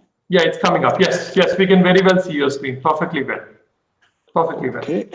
Okay. Okay. So let me just put it in. It's bang on. Yeah, good. Perfect. So let me first. Oh, it's gone somewhere. Sorry. No worries. I think we can see your screen, so you can actually put it up. Yeah, it's there? Yeah, it's there. Just okay. Okay. Perfect. Okay, so let's again basically welcome. Let's continue our journey in this winter school, and let's welcome Dr. Durgesh Tripathi. Dr. Tripathi is a faculty at Inter-University Center for Astronomy and Astrophysics, IUCA at Pune. His research interests varies from a large number of topics, including solar physics, coupling and dynamics of solar atmosphere and space weather, sun-climate relations, and he's one of the pioneers involved in space missions, which is the Solar Ultraviolet Imaging Telescope suite that is on board of Aditya L1, which is the upcoming mission of Indian Space Research Organization (ISRO) to observe the sun. Dr. Tripathi has done his BSc and MSc in physics from Deen Dayal Upadhyay University in Gorakhpur, and he did his PhD in astrophysics from the Max Planck Institute for Solar System Research in Germany. And he is also a leader of the Max Planck Partner Group at IUCA. And we are very fortunate to have Dr. Tripathi, who will be explaining to us various techniques to observe the sun. And we look forward for your talk, Dr. Tripathi. And I hope that you will be able to encourage the students in this winter school. Please. Yeah, thank you, Bhargav. Thank you very much, and thank you for the invitation for this talk. So I thought that I'm not sure if you had a talk on sun earlier. So I thought that I'll let you know a bit more about the sun if you already know something. Otherwise, start off with sun as an introduction and put out there that what exactly do we know so far, and what are the things which are missing, and what actually do we need to do to understand that. And that's where I will bring in the Aditya L1 mission, that what it can provide. So the first slide here essentially is Bhargav, is my animations running? Absolutely running well. Absolutely great. Okay. Okay, Yeah. great. So what I'm trying to put here together is different layers of the solar atmosphere observed in different wavelengths. Okay, so here is at the center is your sunspot. Okay, and this is observed in general white light, visible light. If you take a ground-based telescope and you can observe, and you see these kind of structures within a sunspot.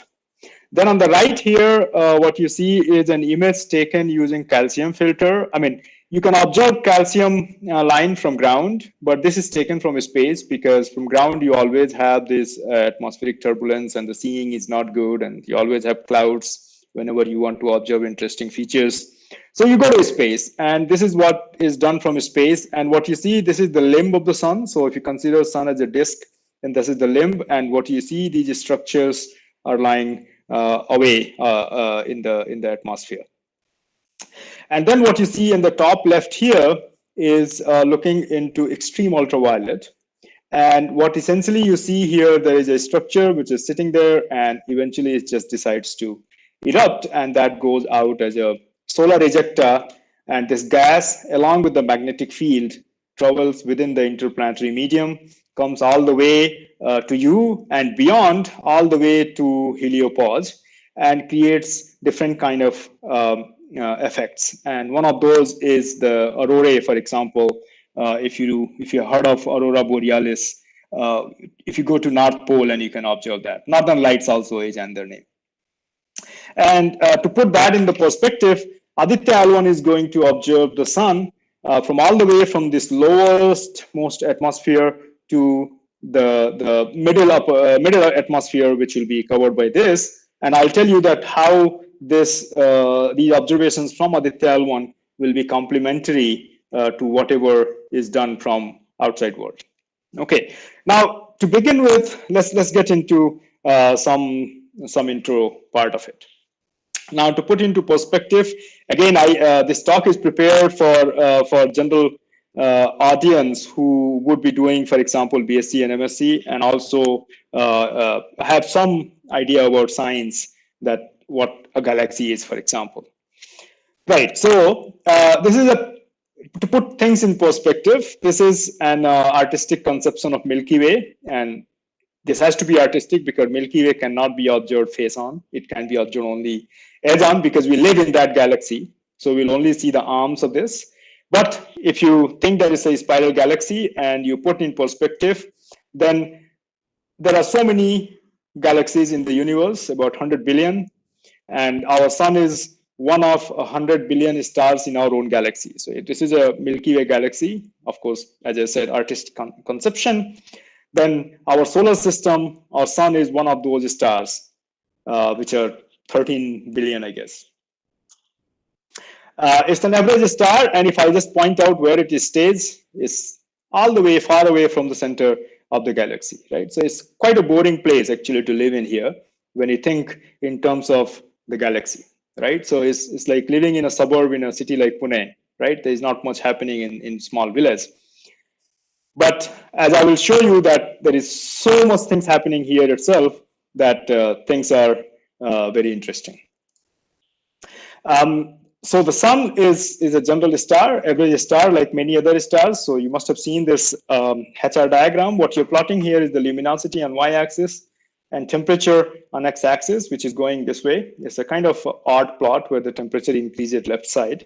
What is put in here is these are the main sequence stars where the energy is given by the hydrogen fusion. And if I put in sun, it's just one of those stars just sitting at the main sequence. Okay, these are the different phases of stellar evolution. And this is when the sun completely dies, comes and stays, rest in peace as a white dwarf, or it even can form a neutron star and black hole. And that's what you heard in the earlier talk. Okay, now sun is important for various reasons. And one of the most important reason is that the sun is the whole soul provider of the energy. Now it provides the energy which lets us live nicely, but at the same time, the radiation and the ejection, the particle ejection from the sun is not always that healthy, right? And healthy from the perspective of our own general health, because the ultraviolet radiation can cause skin cancer and all, but the particles and high energy radiation that can also create problems with your satellite communication and blockage in electric pipelines. So here is just the radiation coming in, and the magnetic field of the sun connects from the left side here with the Earth's magnetic field, and then you have a solar wind which is pushing from the back, right? And that drags the field line. Let me just run it again. Drags the field line. It comes towards the night side. Okay, so if you just wait a little, so radiation is going, particles are going within the interplanetary medium. They're ejected. Now they come and hit the day side because the sun is on this side, so that's the day side. The fields are dragged on this side, the night side, and then they reconnect and put the particles back into the magnetosphere of the Earth, right? And that creates ionization of nitrogen, and that creates aurora. But if these charged particles, they can get into the electric pipeline, then they can burn your transformers, because your transformers are not built for for such kind of energetic particles. Right. So look at some numbers, and I would like you to remember one of the numbers which I'll mention just now. So these are simple things. You can work it out. What the solar mass is, we know 10^30 kilograms. Solar radius is 700,000 kilometers. How do you measure the temperature? And the temperature, you can just look at, take the spectra of the sun as a function of frequency or wavelength, if you like, and you put it like this. So you have a radiance, and you measure into watt per meter square per nanometer, and put into nanometer on x-axis. You can do it in angstrom if you like. Then what you can do, you find a curve which can fit that as a black body. Okay, and what we find that depending on where you are in the atmosphere, you could have different kind of absorptions going on. But what it turns out is that the peak, the temperature of the black body, which fits the curve nicely, is something around 5,500 to 5,800 degrees. Okay, so as a ballpark number, we always say, okay, sun is 6,000 degrees hot, right? And that is that is measured based on the radiation which you get at the Earth, right? If you go to sea level, then you have these kind of absorption because of oxygen and water molecules and whatnot. Okay. If you go higher up above the atmosphere, then in addition to this, you also start getting X-ray and ultraviolet radiation, and that comes from different mechanism, which I'll tell you later on. Okay, but remember the 6,000 degrees is the photospheric temperature. Okay, but if the other thing you can do is, this is just you can say it's a spectroscopy, but this is very, very simple spectroscopy.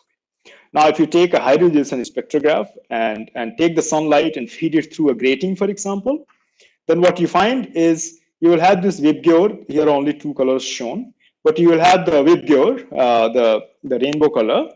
And on top of that, what you start seeing is these kind of lines. Okay, what are these lines? These are dark lines, and you can see that essentially this tells you that there is a missing photon at that particular frequency or that particular wavelength, right? And it's not that the sun is not producing those photons at those wavelengths, but rather there is something happening within the solar atmosphere that is absorbing that particular photon at that particular frequency. Now, any photon being absorbed or emitted by any element is a characteristic of that particular element, right? So based on that, you can actually identify that what elements would be there in the solar atmosphere, which is either emitting at a lower wavelength, when I'll talk about ultraviolet and X-rays, but here these are all absorbing. So from that, you can figure out what are the elements, okay? So far about 20,000 Fraunhofer lines. And these lines are actually Fraunhofer lines because he was the first one to detect those. And that essentially then gives you what is the composition of the sun. So now we know that we are also stellar objects, right? Because everything what is there on the sun, we find it here as well, and even in humans. Now, for example, this was the technique used, like second most abundant element in the sun is helium, right? And that is discovered during a total solar eclipse. And that was done a long time ago when under British rule, 1860, I guess. But it was done during a solar eclipse, and that happened in India, in Guntur. Now, size of the sun, this is just to put you again in perspective, that about 99% of the mass is contained within the sun. Earth is just a tiny object here in comparison to sun, right? So now you put yourself into this comparison and you don't exist, right? Again, some more numbers. So if you look at the total energy output from the sun, that is around 10 to the power 26 joules per second, right? Which is comparable to, for example, if you take a square centimeter of the sun, and that energy, or the amount of energy coming out from that square centimeter, will be as bright as about 600 torch, brighter than that, about 600 torches. Okay, so you can imagine how much energy does it produce. You have heard of solar constant, which is 1.36 kilowatt per meter square. So you just take an area 1 meter square, measure the solar radiation. This is what you get at the Earth. Okay.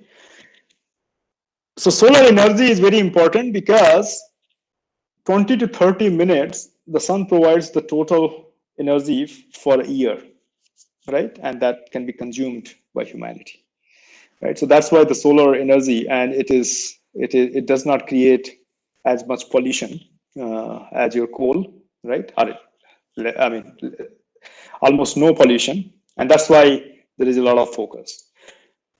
But we're not talking about that. What we're talking about, that the sun produces so much of energy, and how does sun manages to do it,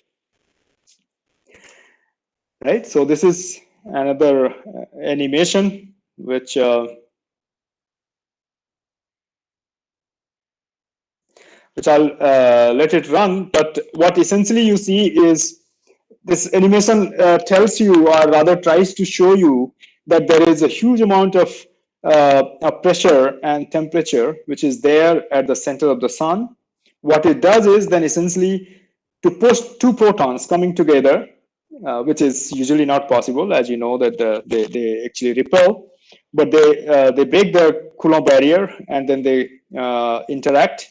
And once you have two protons colliding together, they form 3He, which I'll show you the equations later, and then 3He can form again, and then forms a helium. Now 4 protons creates 1 helium, and the mass of 4 protons is larger than 1 helium, right? So the mass deficit just gets converted into energy. And why it becomes so large? Because E equals to mc square, and c square becomes a really large number, right? So that gives you the E equals to mc square, gives you the total energy output. And what we know, that there are billions of reactions going on all the time. So here are the equations. So there are different ways the equation can take place. So for example, 2 protons coming here, 2H, a neutrino, and an electron here. No, positron. And this reaction is most favorable, which takes care, which occurs about 99% of the time. But there is another which happens 0.23%, and that is PEP. So 2 protons and 1 electron it takes, and then it forms 2H and a neutrino. Now, this can go again all the way. So there are 3 different mechanisms essentially takes place, which is PP1, PP2, and PP3. And most favorable, as you can see here, is this 3He, and 3He making for 1 helium and 2 protons. Okay. What we know is to convert that energy and to power the sun, every second it has to convert about 1 billion ton of hydrogen into helium. Okay. And the energy is then released because 1 helium atom is lighter than hydrogen, and from E equals to mc square, you get to power the sun. And that nuclear reaction to take place, you need to have some certain amount of density and temperature. And it turns out that if you work out from there, then you get a temperature of about 15 million degrees. So we know from this concept that for the nuclear reaction to happen, you need to have 15 million degrees at the core of the sun. Okay, now what happens? Now here, is the hydrogen burning, and you release the energy. Then what happens? The photons which are generated at the center of the sun, as you can see here, they are the gamma ray photons. Okay, they're mostly gamma ray photons.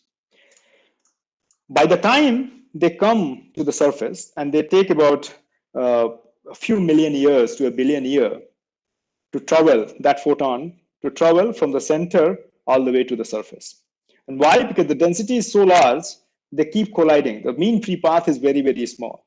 Okay, so for the first 70% of the radius, they go through radiation, and then eventually the temperature gradient becomes so steep that the whole structure becomes unstable to convection.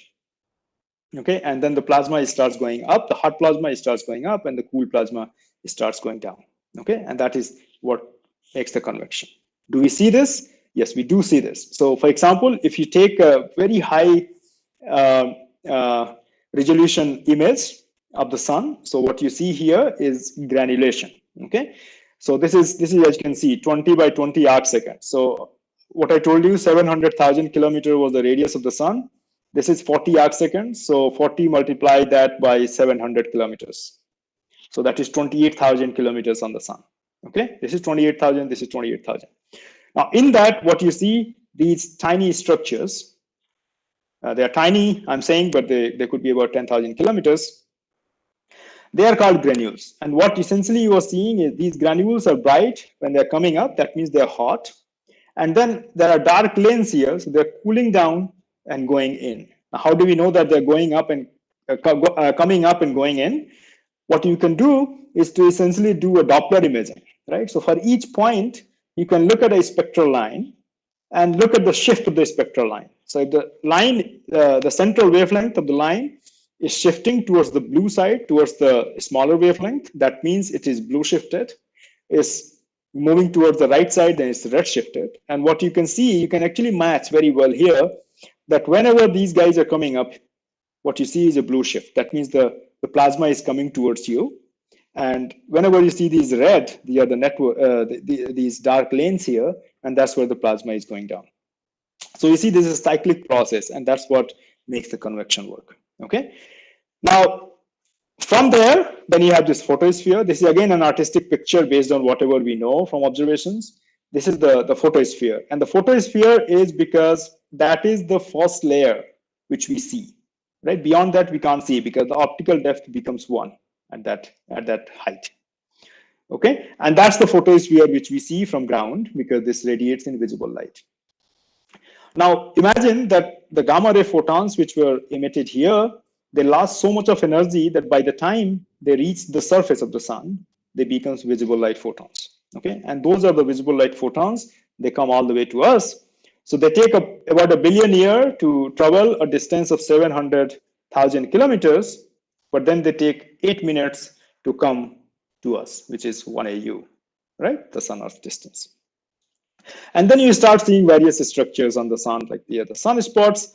Then you can go take under different filters. If you take an H-alpha filter, then you observe the middle solar atmosphere, and then you start seeing various structures like filaments, prominences. And then if you just block this completely, then you start seeing the outer corona, which you do see during solar eclipses. Right. When we talked about the sunspots, and that was the first layer people started observing because that's what you can see from ground, and Galileo was one of the first one to do that. He not only started seeing it, but he also started making some drawings, and these are Galileo's original drawings. What you see here, that he diligently took a piece of paper every day, point the telescope, and drew whatever he could see, right? And unfortunately, poor fellow had to go to jail and die because of this discovery of sunspots, and also the sun-centric and heliocentric conspiracy. But what you see here is that the rotation axis is tilted, right? The sun is rotating like this. The sun rotates, and sun has the spots, and the number of spots are changing as the sun rotates, right? It's not always fixed. Okay, so that is a dynamic evolution of the sunspots on the surface of the sun, which you see from ground. Okay, that is actually a picture taken from the window of Galileo's house in Florence. This is where he was house arrested. Actually, it's a nice place to be house arrested. Now, those same sunspots, now we know that, as you can see, they're changing here. Now we know that these sunspots, sometimes you have no sunspots on the surface of the sun, and sometimes you have large number of sunspots on the surface of sun, which we also know, even from Galileo's time, that if you look at this movie, that they are confined within a belt up here and within a belt down here. So if you take the equator here, equator is just the center line between the upper hemisphere and lower hemisphere. Then there are two belts where the sunspots are located. Here, what we have done is solar north has been rotated to the north of the rotation axis. So it's all matched. So this north here is also the rotation axis. If this is the equator, you see there is a belt here where you have the sunspots located. There is another belt here. We have the other belt of the sunspot. So now we know that there are solar minimum conditions when there is no sunspots, and solar maximum conditions when they have large number of sunspots. Now you can count actually how many sunspots you see and what kind of pattern they show. Nowadays you can do even better observations. So this is a high resolution observation of a sunspot. There are a group of sunspots actually here. And if you take the bigger one, this is put on size here. So this is the Earth. So the Earth can just go all the way in the sunspot. This is even higher resolution observation. As you can see, these are granules, which are bringing the mass up and down. And this is a sunspot, and you have a hair-like structure, which we call penumbra, where the hair-like structure is going out and merging within the background. And this is the darkest part here. It's called the umbra. Notice one thing, that there is a lot of convection or the granulation going on here, but you don't see any granulation here.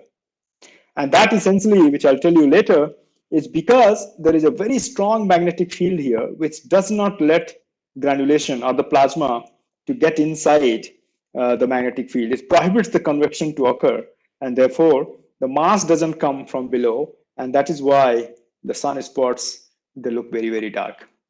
It's not that there is a hole there, but it's just the emission is very small in comparison to here, and that's why it looks very dark. Now, if you count those numbers, and what you can also do, and that you can do all the way from Galileo's time, that you can define some coordinate. So the way it is done here, you define north, south, east, and west. Now you can realize that I'm putting the coordinate something different than what you're used to. This is east and this is west. And it's defined east because east is the direction where things rise. So since the sun rotates like this, things rise from here, so we call this east. Okay. Now if you do that, and you can measure the latitude, longitude of all these and the number of sunspots, and you put them in a diagram like this. So what you have, it's done from 1870. It's updated till 2020 now. I should have gotten a new plot. But what you see is that these are the sunspots which are appearing at higher latitude, migrating towards lower latitude. The same thing happens in the southern hemisphere, and that continues. So that this is again the solar very less number of sunspots, then grows, and then no sunspots, and then it starts appearing again at higher latitude. And this is called the butterfly pattern, butterfly diagram. Okay, and this essentially combines with this plot here. There's a 1880, for example, there was no sunspot, and you can see things have started at higher latitude. Okay, and then you go after 11 years, then you have no sunspot, and then things start at higher latitude again. And that is called the 11-year solar cycle. Now you can imagine that nothing is that exact 11-year, right? So every cycle is different. As you can see, the amplitude of the cycle is different.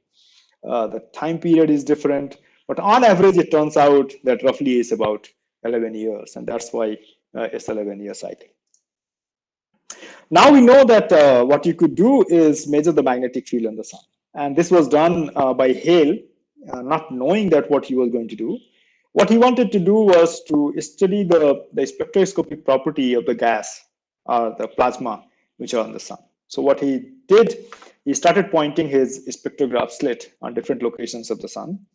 And luckily, he pointed one of the slits at a given sunspot. So if you point a slit like that, you'll start getting a spectra at this line, right, for this particular location. What he found was that the spectra taken at the sunspot region was splitted, right? So the spectral line he was observing shows very strong splitting in the region where you have the sunspot, and no splitting above the sunspot and no splitting below the sunspot.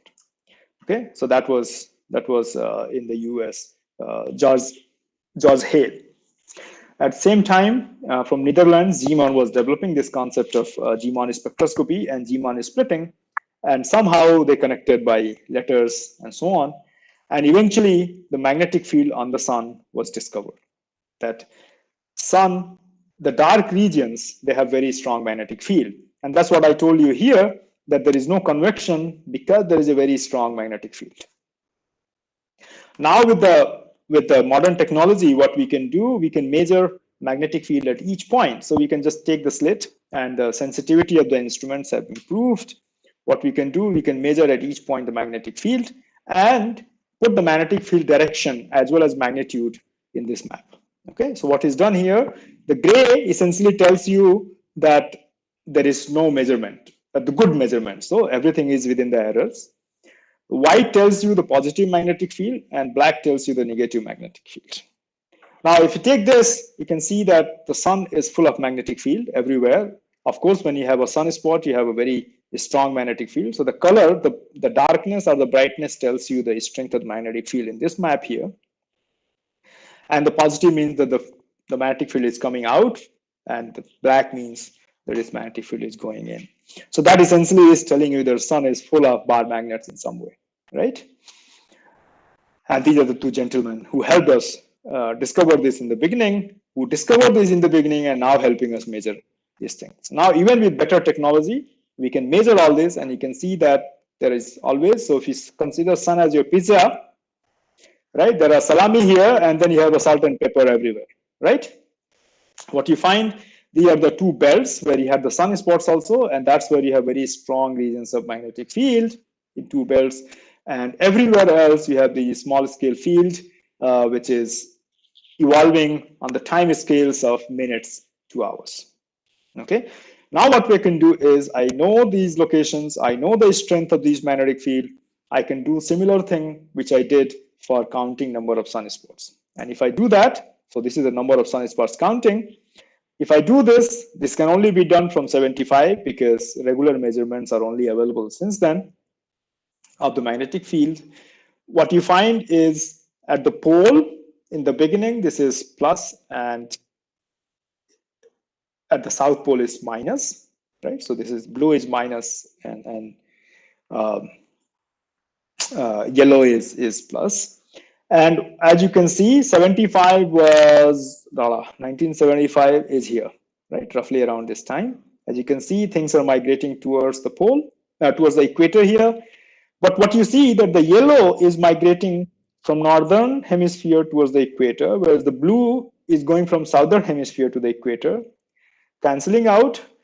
And here, the blue is migrating towards the pole, and yellow is migrating towards the pole. And after 11 years, 75, 85, after 11 years, the whole polarity has changed, right? And see exact opposite behavior you see in the next solar cycle, right? Then next solar cycle, this has become yellow, this has become blue, right? So this is 11-year cycle, but a cycle is defined when the things come back to its original. So the solar magnetic cycle is 22 years. Sunspot cycle is 11 year. Magnetic field cycle is 22 year. It has the same meaning. Whatever you would take, it has the same meaning. Okay.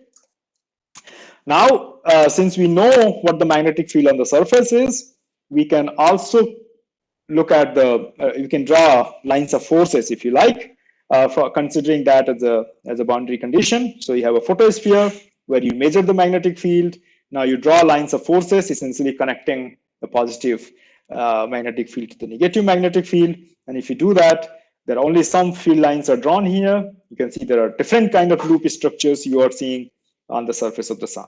Okay, and these are going all the way into the upper atmosphere. So this is the surface, and they are all going into the atmosphere.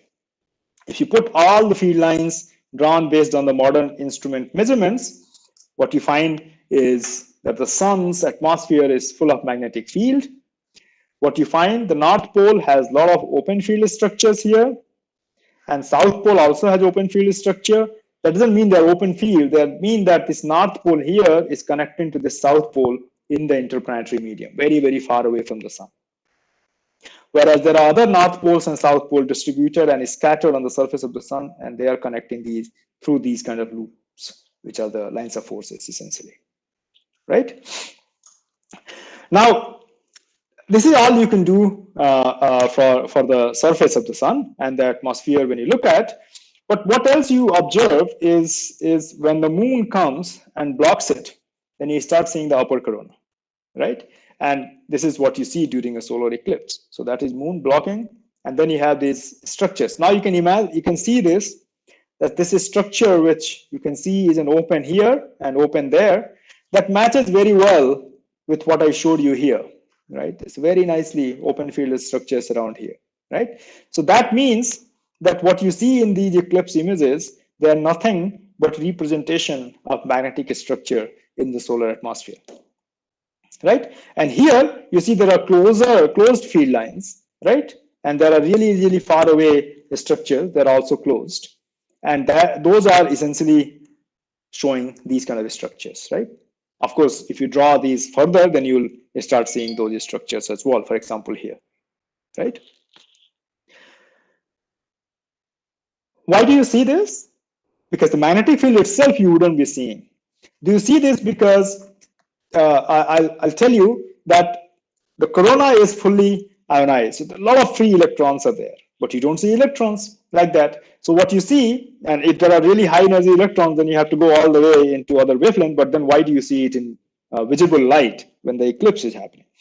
What happens here is that these electrons, they are gyrating along the magnetic field lines, the lines of forces. And what you have is the background, the radiation, the white light photons coming from the photosphere towards you. Now, whenever they find an electron, they get scattered. So more electrons you have, more scattering you get, and more brightness, more bright this object appears, right? So if you look at here, that means there are more electrons. So electron number density is larger here. Whereas here, since the field lines are really open, the electron number density is less, and therefore the scattering is less, and you see less bright. Okay, so this is essentially Thomson scattering, where when the photons come and scatter, they don't change the frequency, the properties and characteristics, but they just scatter and move away. Okay, so that's what you see during eclipse. Now, another thing people did, again, looking at spectroscopy. I'm emphasizing a spectroscopy because spectroscopy is the tool to understand anything related to astrophysics. And that is because spectroscopy deals with light, and light is the only thing, not only thing, apart from the particles.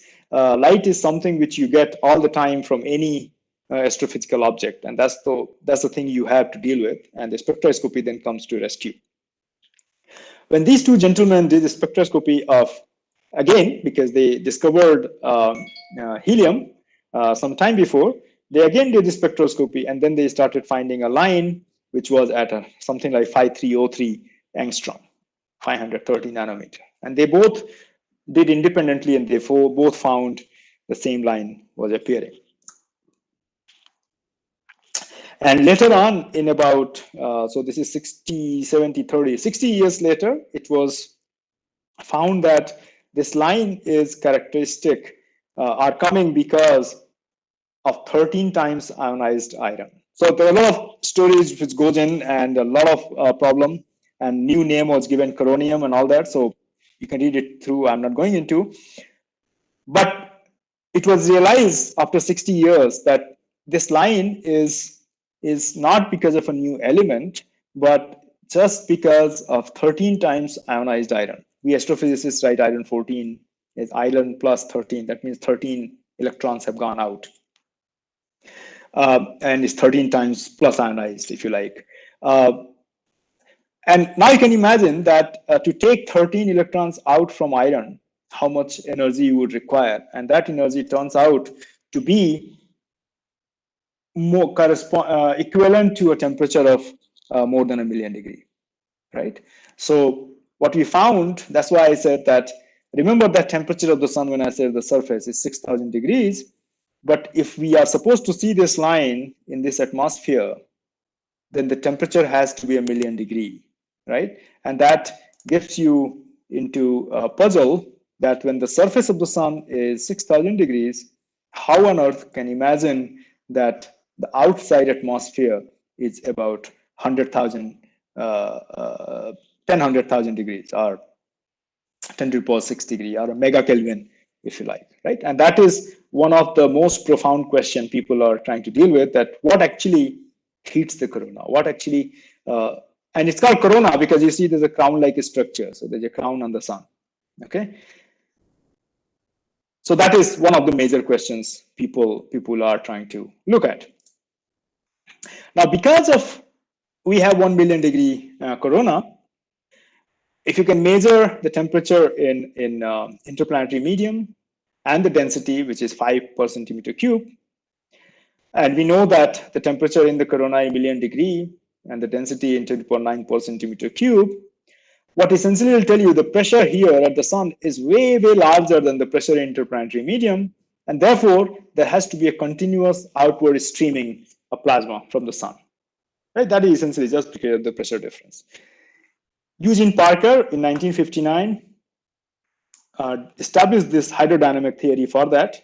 And he's, what, 95 plus, I think, at the moment. And this is one of the examples where the theory was given before it was proved observationally. And it came out, at that time, people didn't believe him. But only in 1960s, when there was a spacecraft going to look at Jupiter, it gave us data that there are a lot of particles. So this is proton density, as you can see, a lot of protons in the interplanetary medium, and the velocity, as you can see, is going all the way from 300 to 700 kilometers. Before that, it was considered that between the sun and earth, it's all vacuum, right? So that confirmation came. That means that there is a continuous streaming of particles in addition to radiation, which is there, and that is called solar wind. Then another spacecraft which went into around the sun, and it went towards the pole also. It was under Jupiter mission, but it took a different flybys from the sun. And what it observed is the velocity of these particles. Okay. What it measured, so this is the velocity put on this axis here. So 1,000 kilometers per second around here. This is the axis. So anything beyond this around 1,000 kilometers. What you find when you are near the pole, then the speeds are larger, about 600 to 800 kilometers. When you are closer to equator, then the speeds are lower, around 300 to 400 kilometers. And that gives you the bimodal distribution of solar wind speeds. The slow ones are called slow solar wind, and the fast ones are called faster solar wind. Now, how actually this distinction appear, why there is a fast solar wind and why there is a slow solar wind, where do they come from the sun? Because it seems like here we understand there is a sort of open field structure from the poles. As I said, they are connecting into the interplanetary medium. So the particles, they find a nice path. They move around the magnetic flux lines, and they can give you this fast solar wind. But here everything is closed. So what actually produces this wind, which is observed even at 1 AU, how actually we eject this plasma? And that is another puzzle which people have to solve and look at. Because it was all done by Parker, and it was proposed the best thing would be to do is to go all the way to the sun and keep measuring the solar wind and see what's happening. This is just an animation which shows that it's not only animation, it's based on some modeling as well. And what you see, these are the magnetic flux lines from the sun. This is, I think, SAA. And as you can see, this is Earth, which is nicely avoiding the sun's magnetic field. And because it has its own magnetic field, and we are living safely within that. Okay. Now, since it was all done, these solar wind, again, they come all the way and produce these kind of aurorae. When you go high up into the north or south pole, then you will start seeing these kind of aurorae, the northern lights. Okay. And this was all done because of Eugene Parker. So there was a solar probe launched 2018, and it was called Parker Solar Probe. What it is doing essentially is to go all the way. Every orbit is taking around the sun is going closer, closer, closer, and eventually it will just be gone on the surface of the sun, and is sampling the solar wind at every orbit and trying to understand that how the property of the solar wind is changing as it is moving closer and closer to the sun. Now, another consequence of a 1,000,000-degree corona is if you have this kind of temperature, then you have to, the gas will then radiate in X-rays and ultraviolet. And then if you want to observe X-rays and ultraviolet, then you have to go to space because you cannot do it from the sun. If you do that, then you can image the sun in X-ray, and this is what you find. This is one of the images of the sun in X-ray. You have all these closed field lines here. So all these loop-like structure, they are essentially these lines of forces which I mentioned. Now they're filled with plasma because there is so much of ionized plasma there, and they're just filling the magnetic flux, if you like. And here it's looking dark because this is where you have the open field line. So the plasma is just evacuated, completely gone into the solar wind. Okay. And so if you go to space and you again do the spectroscopy all the way, so what you have is the flux here, and here is the wavelength. What you find below here, you can observe from ground. This is the 0 kilometers per 0 kilometer. And this is what you get when you fit the black body, and that fits with the 6,000 degrees roughly.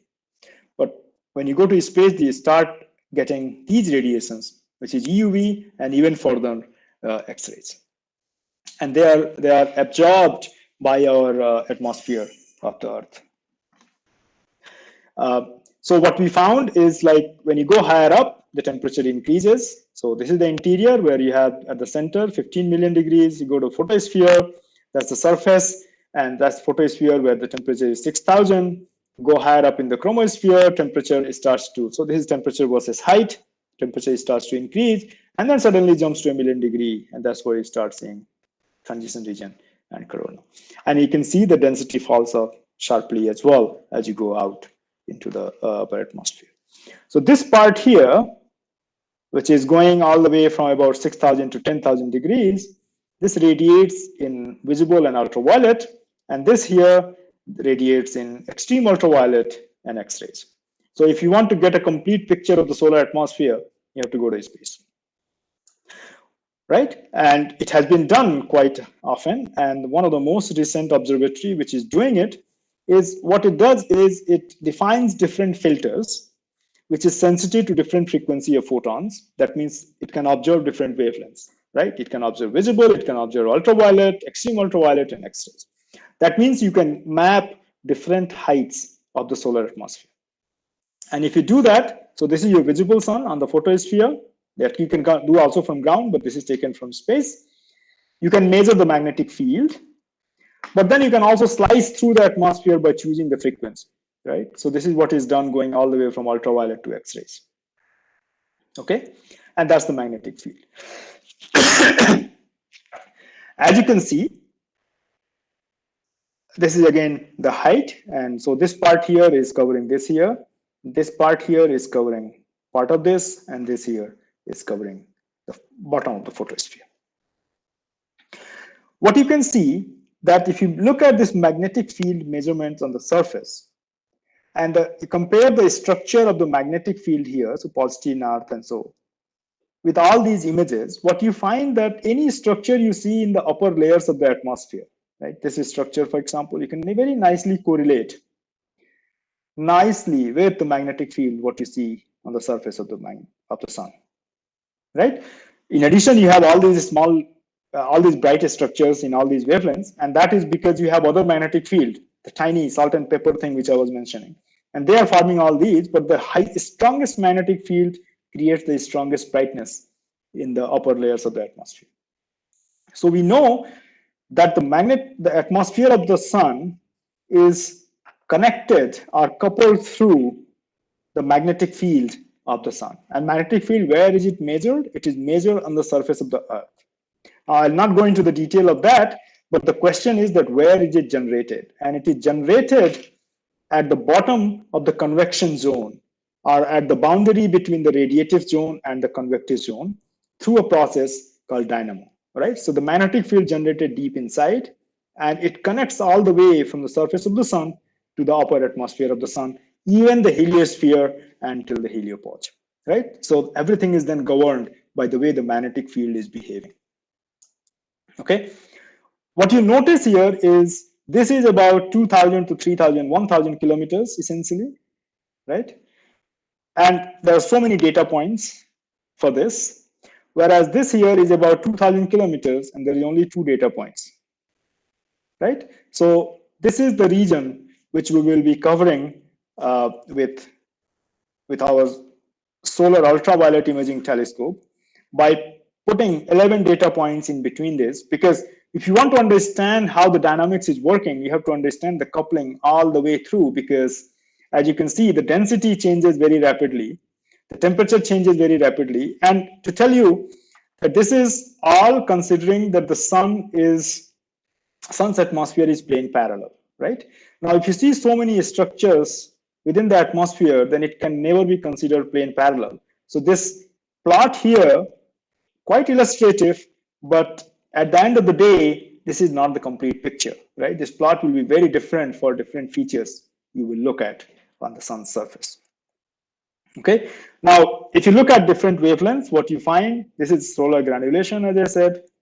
I've shown you earlier. This also I've shown you, but in different orientation. So this is the limb, and you can see there is a mass hanging around here, and that is also because it's supported, because otherwise it just fall on the surface, right? It's not falling. So there is some force which is supporting against the gravity, and that is the magnetic force. And then you have a lot of ejection on the surface of the sun, which gives you eruptions.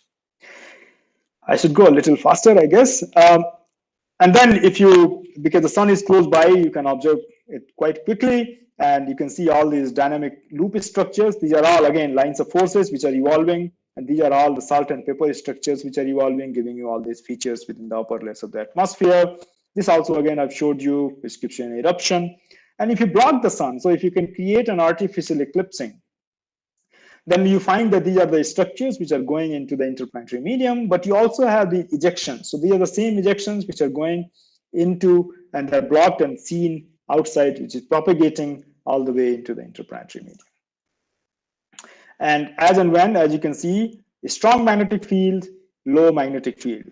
There will be very high number of sunspots here, almost no sunspots there, and that's the 10 years or 11-year solar cycle. Now you can consider this an X-ray evolution, X-ray image of the sun, very strong X-ray activity when you have very strong magnetic field, no X-ray activity when there is no magnetic field. And these are taken at 2 different times. This is during solar minimum, this is during solar maximum, and what you can find is there is a lot of ejection taking place in this here, in the bottom right, and there are a number of ejections here or less. So then everything is then governed the way the whole magnetic field is governing, or the dynamics of the magnetic field in the atmosphere. And when these kind of mass ejections, which you see in these images here, in this animation, when they come, when you observe from the sun's pole, so this is the pole of the Earth, right? You are going above the pole and observing and here is the Earth again. The sun ejection is coming from this side, and then as when the sun's magnetic field is oriented in such a way that it can reconnect with the Earth's magnetic field, it dumps in all this plasma here, and this is your magnetosphere. The magnetosphere becomes very, very dynamic, puts all these particles, and it gives you aurora, as you can see, as you can image from the top of the pole. And these will be the ring current or the aurorae, if you like. one of the major goal is to predict that when these mass ejections are going to be launched, and then how long they will come to us, because it's not vacuum anymore. If it's a vacuum, you can predict it nicely, but there is so much of drag forces going on in between that you have to predict that how long it will take for a given ejector to come all the way to the Earth or to a given satellite, which is located at some particular location. Now, I'm just on my last bit. So as you can see, although the magnetic field changes quite a lot from solar minimum to solar maximum, but if you take the total energy output across all wavelengths, you add it all together, it does not change too much, right? So that's why it's called solar constant, that is 1.36. Now we know the solar constant is not as good a constant. It also varies, but it does not vary by more than 0.1%. So this is done from 1978 to 2012. And you can imagine this is 64, this is 68, and all these variations are very tiny, right? So how is this getting reflected, right? See a lot of changes in X-rays, but if you work out the total, then it doesn't. What turns out is, as you can see in the total solar spectrum, you have a really lot of area under the curve which is emitting in white light, but there is very little area within the curve which is emitting extreme ultraviolet in X-ray. So what turns out is the total energy contained, if you take 400 nanometers or 4,000 angstrom as your cutoff, so total energy content in the wavelength band below 400 nanometer is only about 8%. And that is what is cumulative of the EUV and X-rays. But if you look at the changes, although this only changes by 0.1%, that changes by 60%. Okay. Now, if that, and that is the radiation, remember that is the radiation gets absorbed by the Earth's atmosphere. Now, Earth's atmosphere is a gas. Now you heat the gas because this radiation is coming that will heat the gas. What the gas is going to do, the gas is going to expand, right? Now, this is what I said. So about all these here, till these things, they are all absorbed here. Only the visible and part of near UV and IR is coming to the surface. What happens when it gets absorbed from solar minimum, you have less, and solar maximum, you have more radiation in this wavelength. It gets absorbed in the atmosphere. It changes the temperature by about 400 Kelvin, right? So increases the temperature. Now Earth's atmosphere gets hot. If it gets hot, then it starts going to expand. And when it expands, and then it synchronizes with the expansion and reduction, if you like, every 11 years, because the solar cycle goes with 11 years. So you can say that the Earth's atmosphere also breathes with 11-year cycle, right? And then what it does is then there is no boundary of the Earth's atmosphere, because if it expands, it goes beyond. It shrinks, it goes below. Now, if you want to put a satellite for observation and you want to avoid Earth atmosphere, you don't know where to put it unless you go really, really far away. And this effect was not known even till 1970s, because Skylab, which the lifetime was about 15 years, it came down in only 5 years, right? So you need to understand that how and why and how much these radiation, which are absorbed by the Earth's atmosphere, they change. And that is for very, very important technological application for satellite technology and all.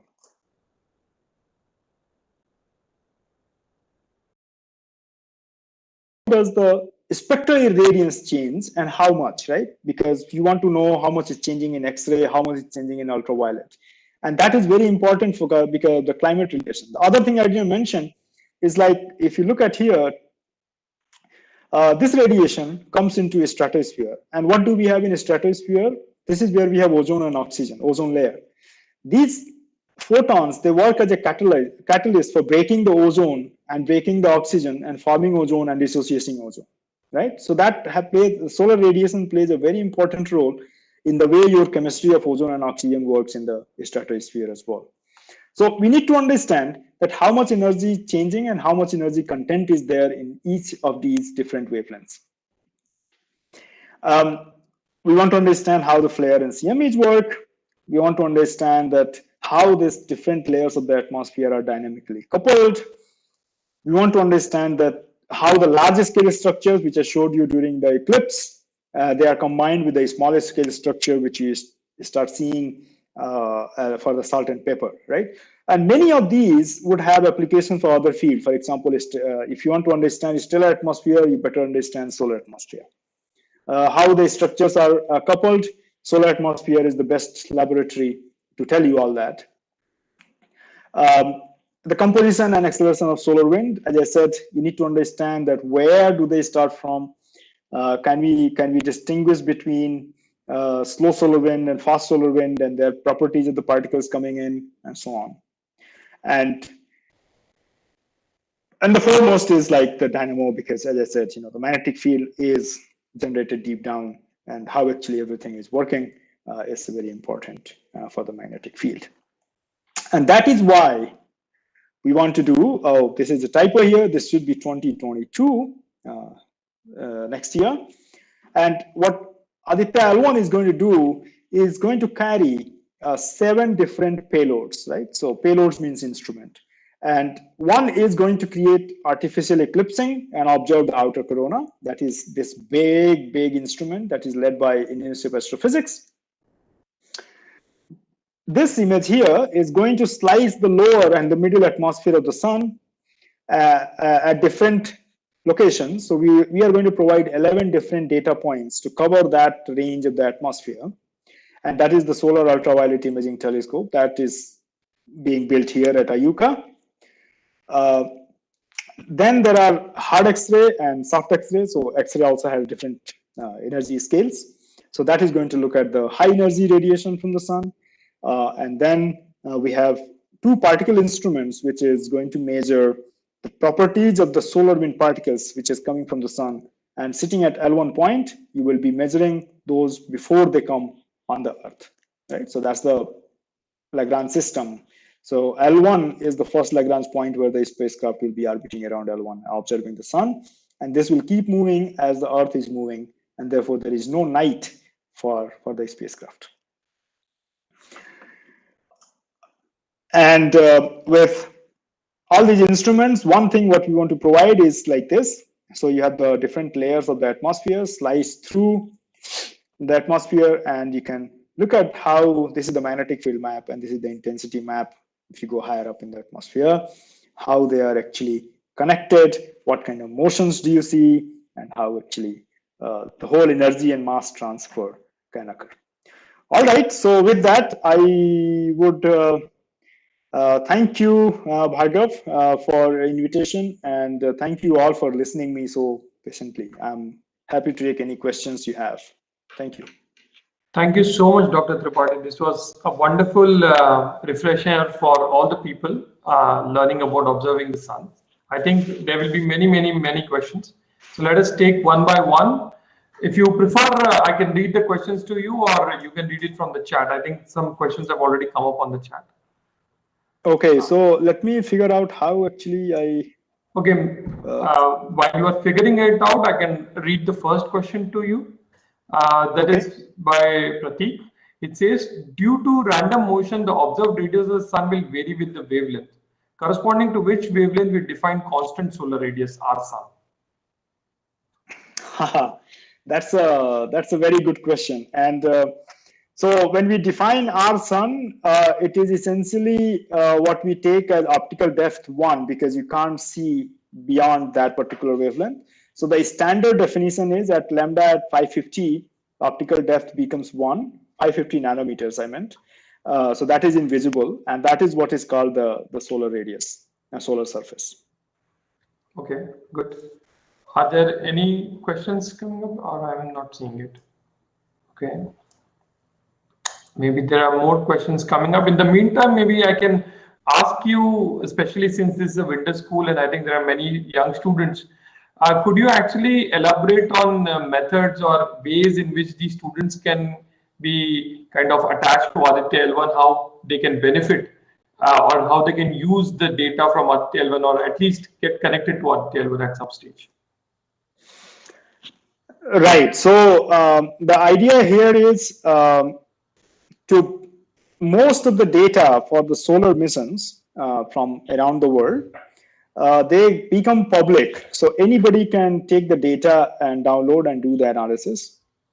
I can share some web page later on if you like, where you can get this. For Aditya, once we launch, it will take about 3 months for the spacecraft to get into the orbit. And as and when when I said that the data becomes public as soon as it's observed, it's not true. What happens is first you start the verification that your instrument is working the way you wanted it to work, and you understand the calibration. But any observation, you have to get the calibration.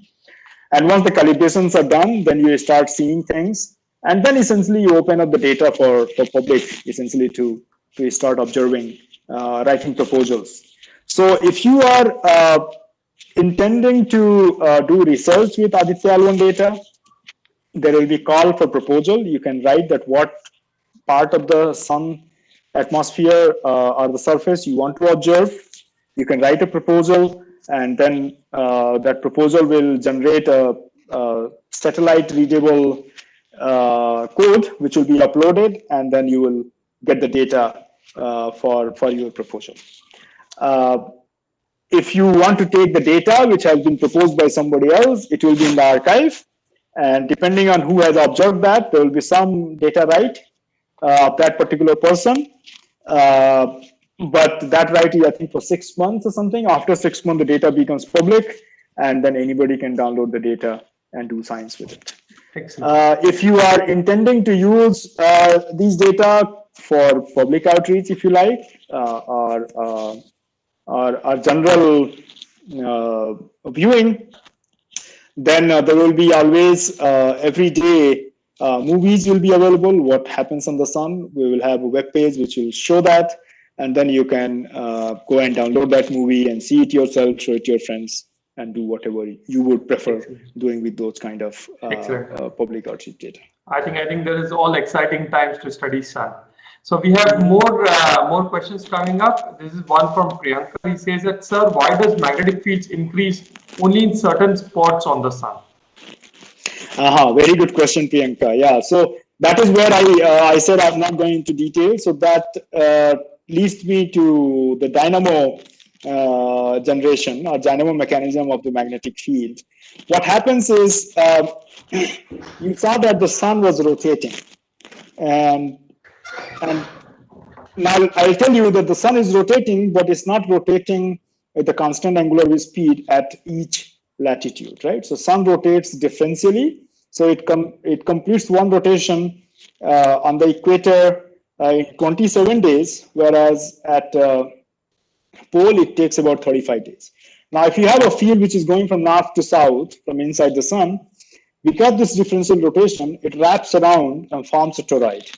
Right now, if you have a toroidal magnetic field, now consider there's a toroid going around the sun, and toroid means that you have very strong magnetic field there.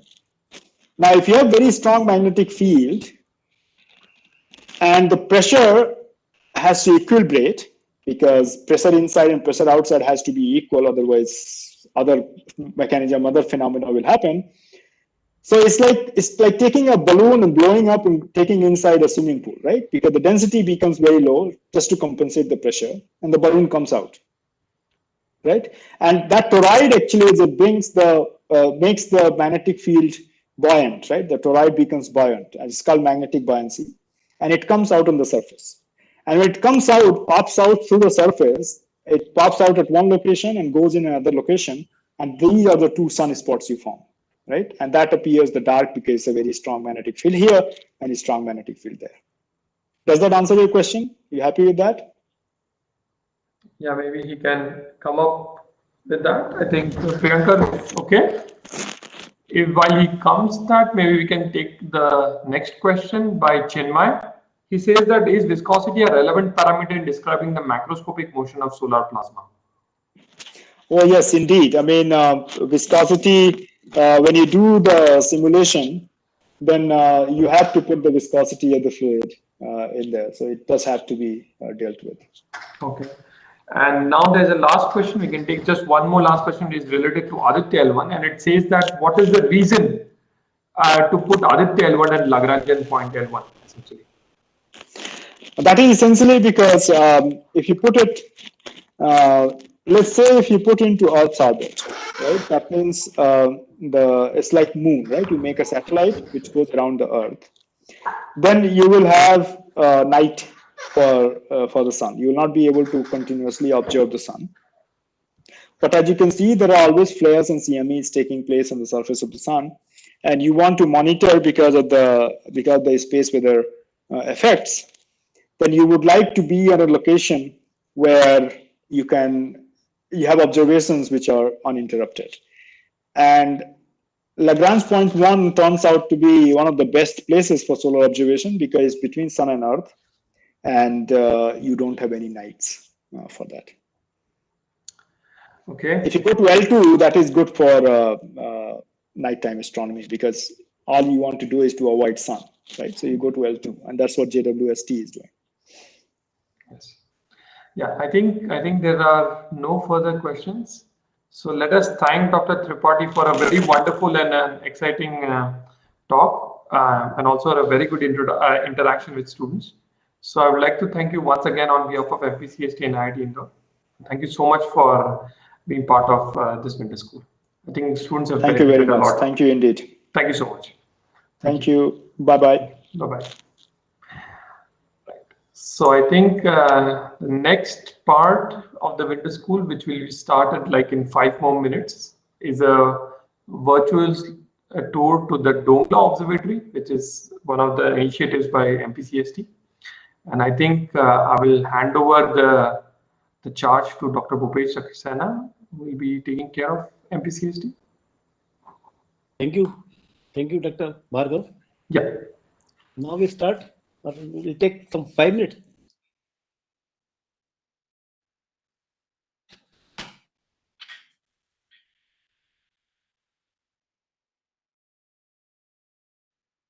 So let me start.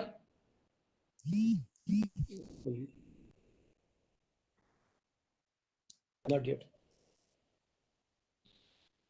Maybe we can start in like, yeah, we can start in 2-3 minutes.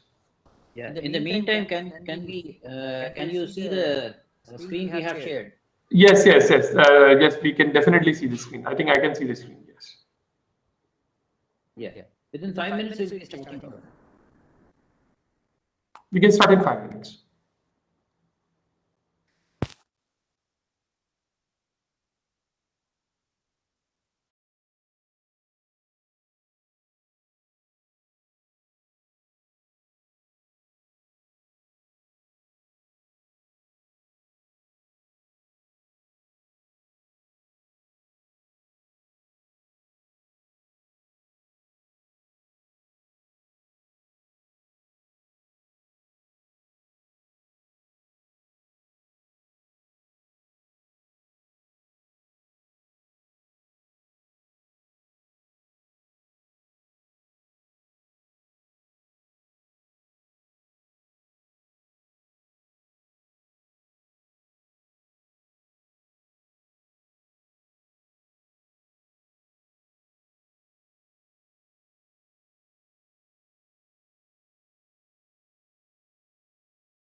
So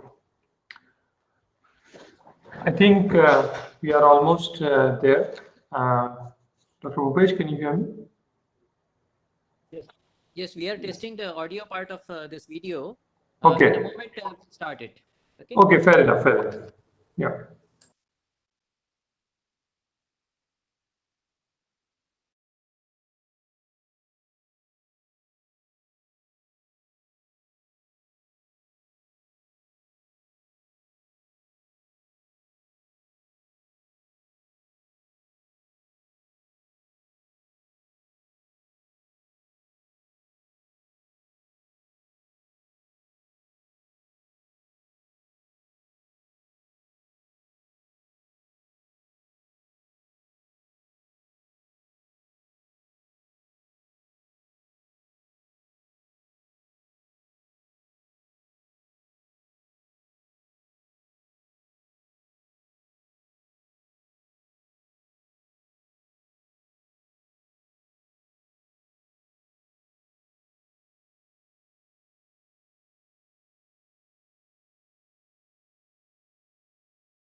Hello.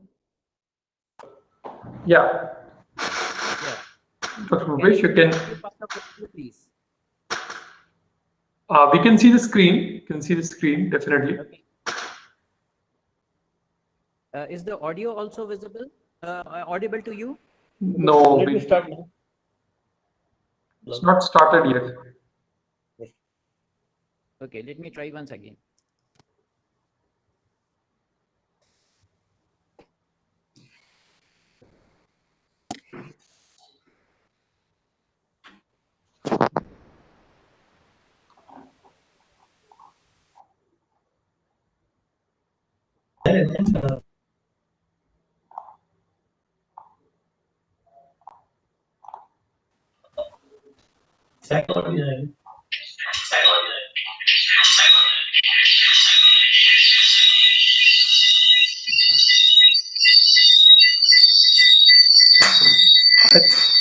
I think we can hear it, but there is a lot of echo.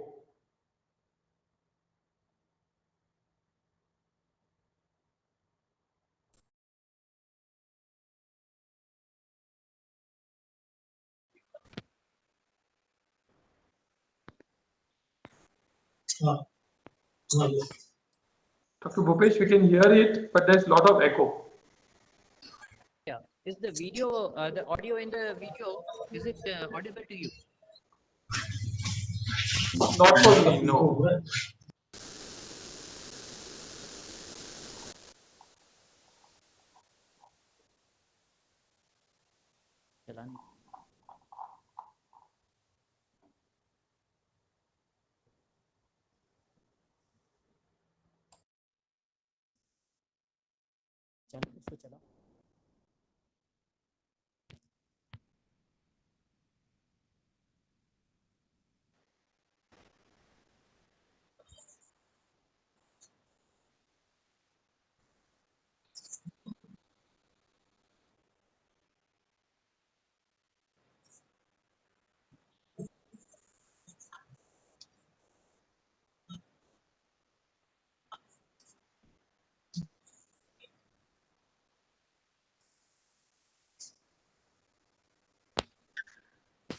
Hello, everyone.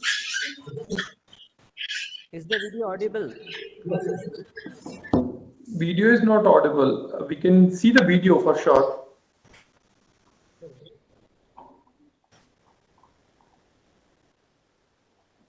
Actually, we are in a very poor network, that is why. Okay.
think we still cannot hear it, the video. Yeah, actually the video which we are able to run from here, it is audible to us, but it is not audible to the rest of the participants, it seems. We requested Dr. Parihar to play the video from there, and because we are in a poor network. Okay. Yeah, okay. So it will be played by Dr. Parihar. Okay, fine. No problem, because I think we are unable to hear it from this. Okay. Because of poor connectivity at our end. I see. So we will wait for a couple more minutes to have Dr. Parihar. Yeah, sure.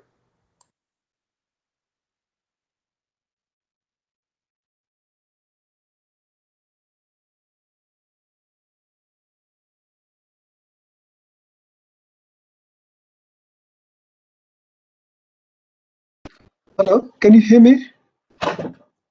Yes, hello. I can hear you. Yes. Okay, so what I will do is I will play a video or the documentary what has been made. Sure. And then after I will give a brief presentation on the Dongla Observatory. So let me just play the video what they are unable to play. Okay.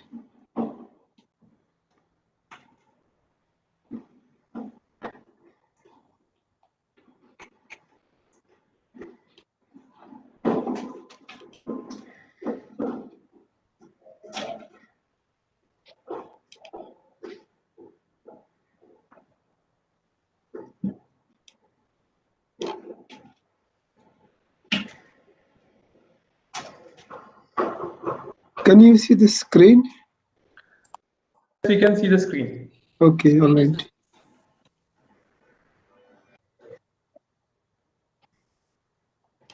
And what about the audio? Audio is okay? We cannot hear any audio. We are not able to get the audio.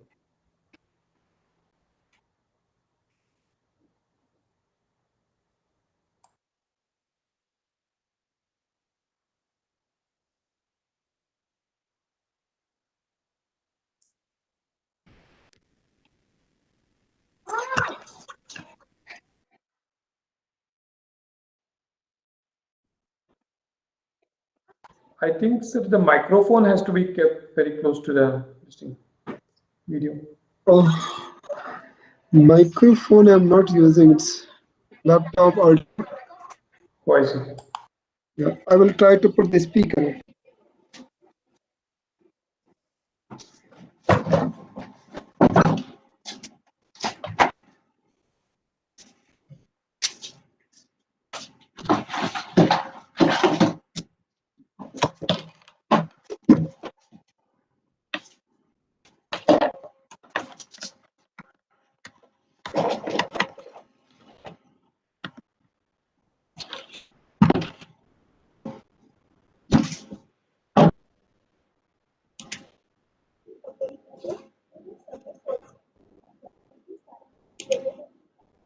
Moderate seen.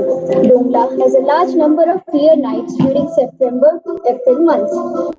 Average night temperature varies from 11 degrees Celsius to 24 degrees Celsius. We can hear it very loud and clear. Perfect. At Dongla village in Mahidpur Tehsil of Ujjain district.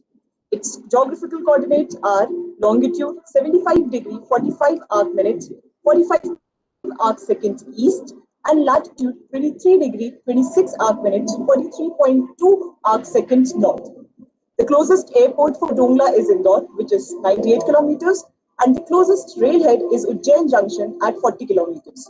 Further, it can be reached by taxi or car. The distinct importance of Dongla is that it lies on the Tropic of Cancer and the longitude representing ancient Indian time meridian. This makes sunrays to go exactly perpendicular during summer solstice. Observatory site is relatively dark, having moderate shade. Dongla has a large number of clear nights during September to April months. The average night temperature varies from 11 degrees Celsius to 24 degrees Celsius. The place has a low humidity of less than 50% during clear nights, with low precipitation. The observatory houses an optical telescope of 20 inches aperture. It has a focal length of 3,454 millimeters with a field. Its motorized focus unit gives ease of operation for better accuracy. This telescope, weighing 120 kg, is mounted on a German equatorial mount capable of robotic control. Its pointing accuracy is 10 to 20 arcseconds. The mount is motorized on both axes and has zero backlash. The CCD camera used in the telescope is from Apogee Incorporation and has an array of 3056 into 3056 pixels with fine pixel size of 12 into 12 microns. It provides adequate imaging area of 36.7 mm and 36.7 mm, which measures with 51.9 mm diameter. This front illuminated Kodak KF09000 with a peak quantum efficiency of 64% for 550 nanometer wavelength. The shutter is 63 mm LS with D07 and D09 housings. The CCD is thermoelectrically cooled with forced air. It can be cooled up to 40 to 65 degrees Celsius below the ambient temperature. The typical dark current is 1 electron per pixel per second, which can go down to 0.1 EPS for higher cooling, which is decreased by a factor of 10. Marvelous. The filter wheel is Apogee AIFW50 with 9 slots providing VBLI filters. The CCD has a USB 2.0 interface for Windows and Linux connectivity.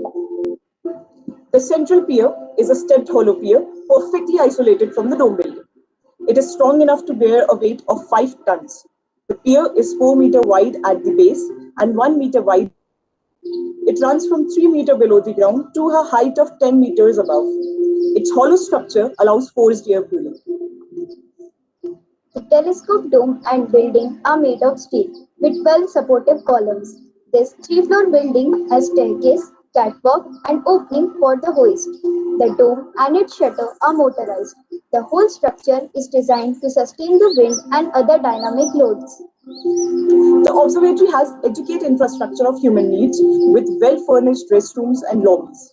There's a fully equipped auditorium with all modern amenities feasible to hold seminars and symposia. Now let us have a virtual visit to the campus of Dongla Observatory.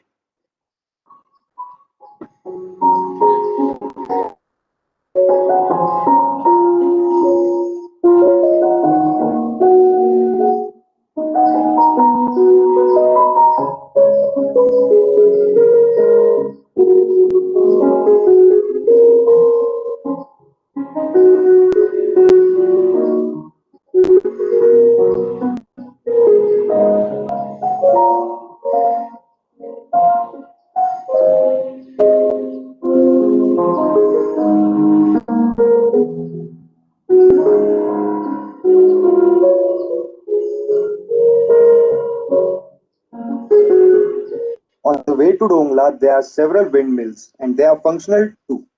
If they are functional, so that indicates Mother Nature has a windy mood. But Dr. Upesh has to share some technical view on it.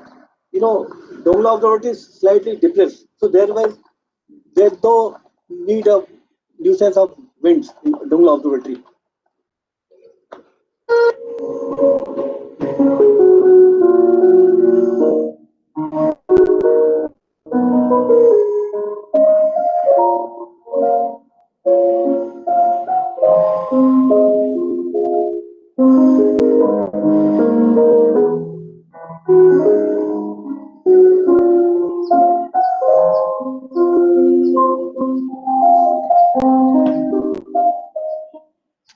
So this is the main gate of the observatory, right from the main road. It represents the sundial, and it is a fabulous idea. And now the internal gate and the dome in the background. This is our Varahamihir Astronomical Observatory. It was inaugurated in June 2013 by the Chief Minister. And here we are going to show you the various facilities and the systems available for research work as well as stellar observation.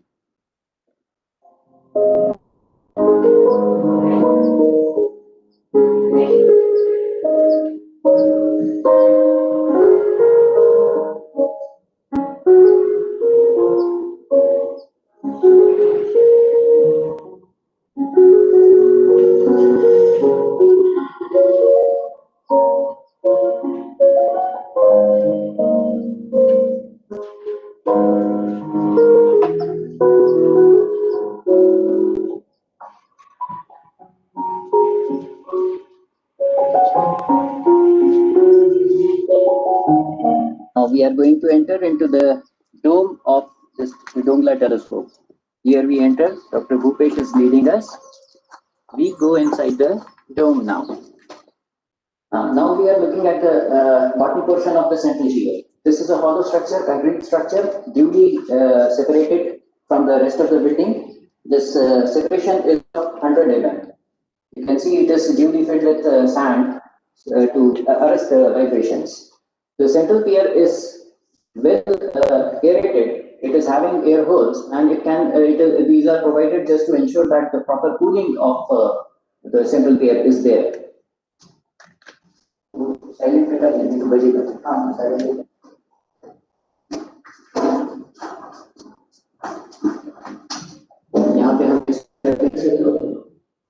We are on the first floor of the dome, and here is an opening. This is to facilitate lifting of heavy objects like mirror and telescope and the heavier parts. Through this opening, we can put the hoist, and the things can be elevated to the top of the dome. As we see here, the central pier is stepped, and there is a due reduction in the diameter. On the top, we see it will be further reduced.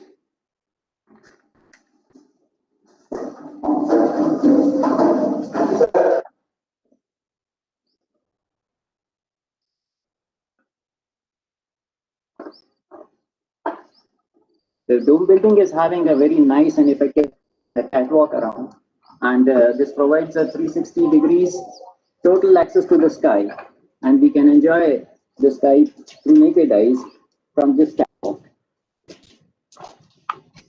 Yeah, we are finally on the top of the top floor of the dome. Here we see the top of the central pier also. It is duly separated here also, and the top of the central pier is 1 meter wide, whereas the bottom portion was 5 meters wide. What you see now is the split opening and the rest of the dome. We are going to open the dome very shortly, so that we can show you the movement of the dome also and opening of the split also. I'll ask Badri Bhaiya to open the shutter now.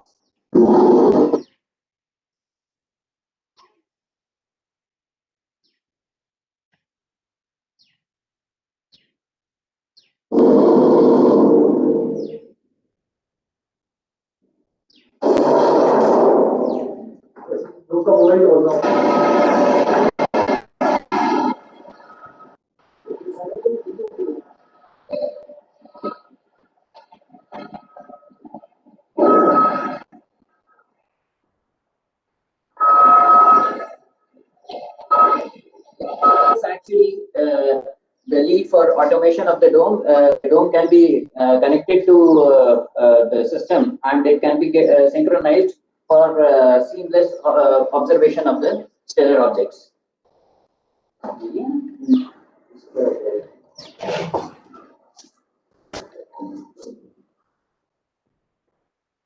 So we see the dome now from inside. The 5-meter dome. It is adequate enough to house a 1 meter telescope also, and even our central pier is capable of holding the mass of a 1 meter telescope.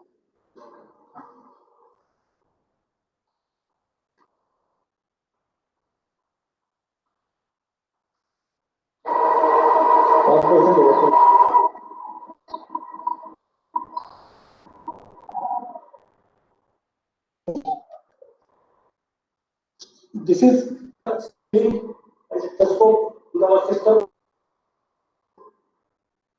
ready for taking the observation. Now we are going for the objects.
Hello, hello. Can you hear me?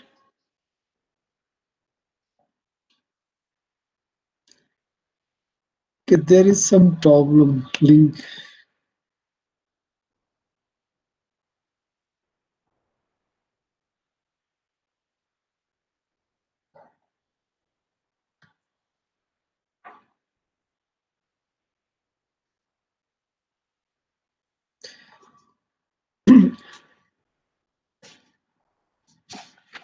Okay, Bhupesh yes बोलिए सलिस्ट यहाँ पे बंद कर दे.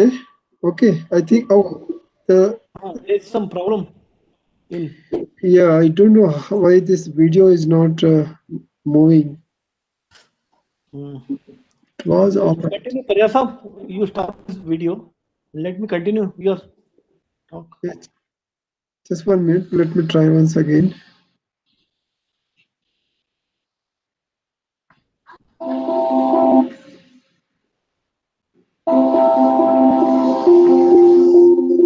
Hello. Now, from inside, this is a 5-meter dome. It is adequate. Then go 5.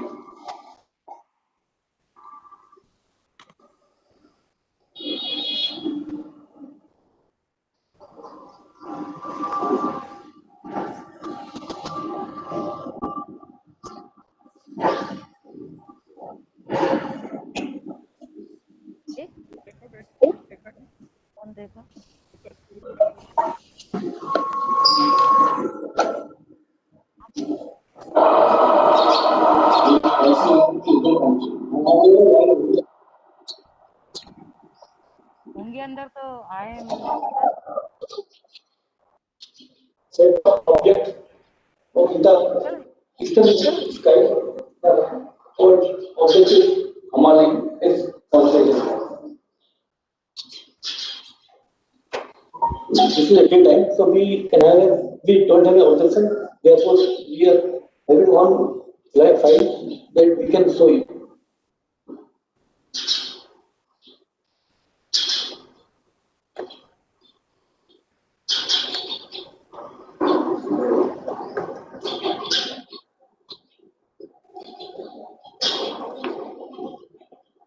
This is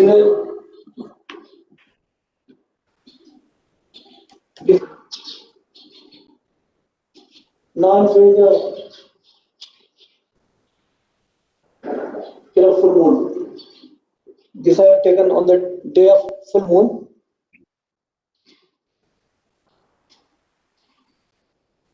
Now this is a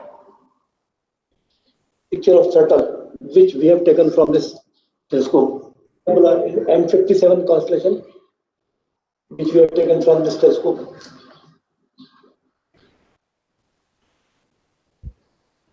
This is a lunar cluster in M5.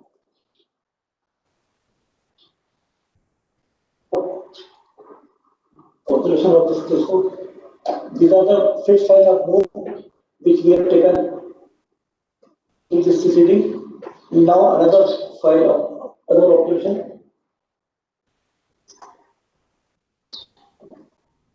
This is the OMC, right? And this is there are 21 magnitude faint stars which we have taken through this telescope. Now I can show another file लेकिन वो of this इसका sky filter in our achieve camera VLBI. So this is the image of another filter in our filter. This image we have taken from this level from this. Picture भी अब एकदम गायब हो गया पूरा virtual Dongla visit in लोग की वो सीरीज चल रही है ना देखते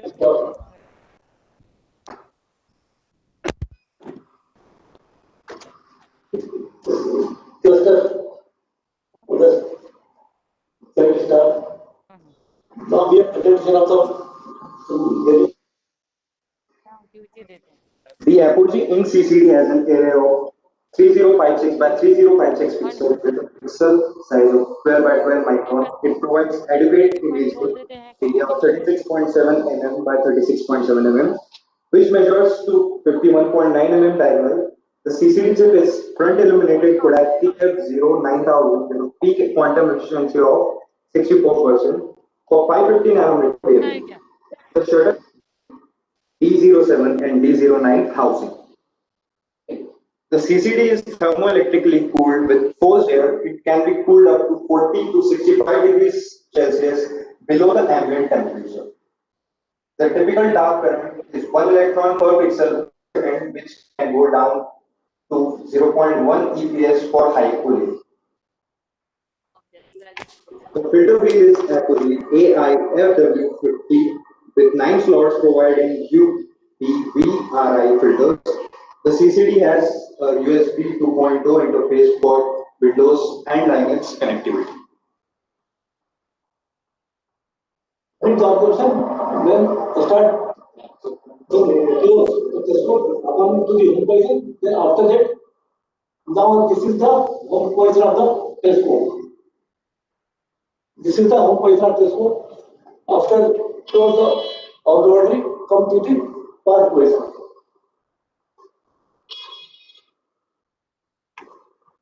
After completion of the observation, come to the home position. Now this is the home position of the telescope. Now we are going for the park position.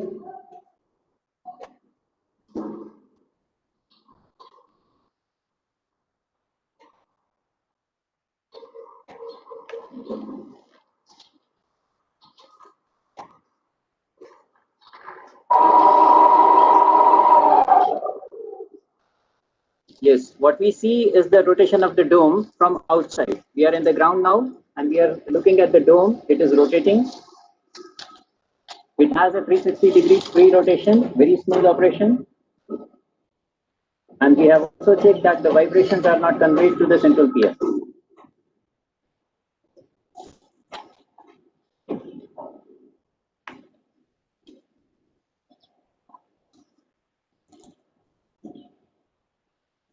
Here it is.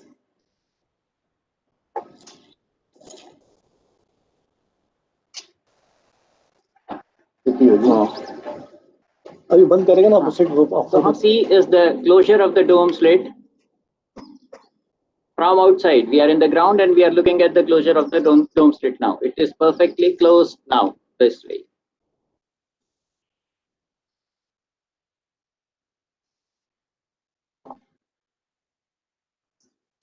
We are conducting an outreach activity of Dongla Observatory. Here we have a solar box and we are observing sun through this solar box. We can see the solar limb in this diagram of the solar box, and we can even see the sunspots through this setup. And with the help of some graph papers, we can find out the dimension of these sunspots, which are currently not visible, but we can find out these the dimensions of the sunspots with the help of graph paper, and we can determine its size with respect to Earth, that how much big or small these sunspots are with respect to the size of the Earth. See here in the projection screen the image of sun, and we can also see that the sun is moving relative to this projection screen, which tells us about the rotation of the Earth. That is, as the sun moves across the sky, the image also is moving here in the projection screen, and which tells us that the Earth is rotating about its axis. We can also see here that there are some cloud movements across the sky, and which is obscuring the view of the sun, and thus we see that the image of sun is slightly blurry, and yes, this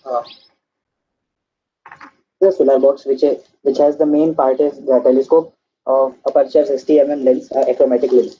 In the down part of the telescope, it is fixed inside of aperture 25 for the focus. And for the ease of operation, we have focus at the upper side, so we can move it easily. And it has a 10 inches wide screen at the end of this solar box instrument, so we can have a image and we can focus it as our need, and the size of image we can change.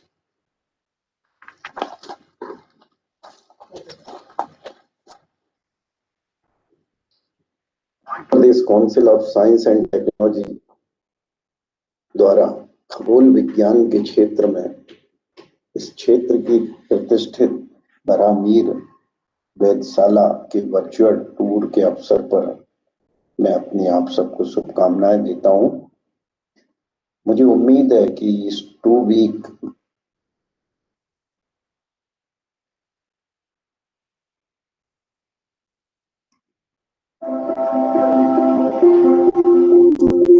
Hello, myself Vitika Dudawat.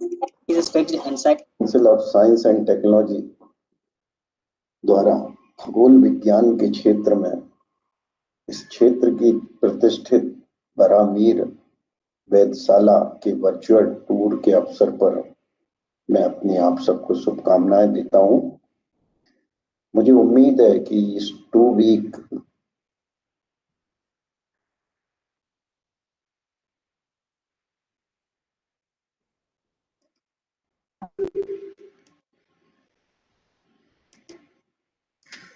Okay, I think we can stop here because video is not running. Hello. Let me, Paryasa, now you continue the remaining session, please. Okay, thank you. So I will take 5 minutes to come back. Do you know who is the coordinator for today? Hello.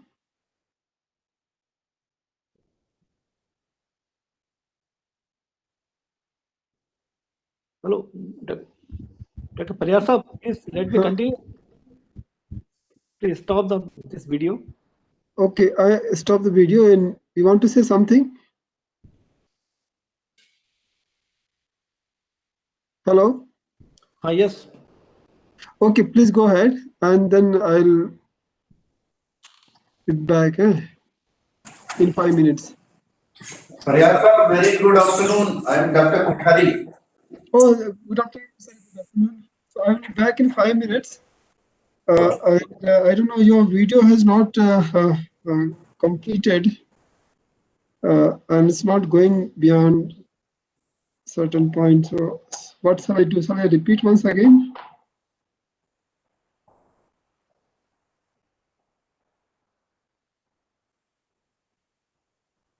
Okay, Bhupesh, you please take over. I'll be back in 5 minutes. Okay. So,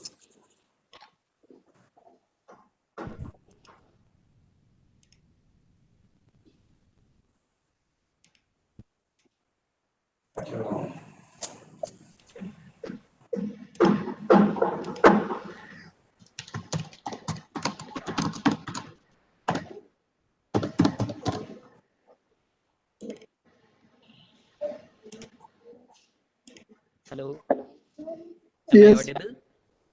Yes, yes, please go ahead. Hello.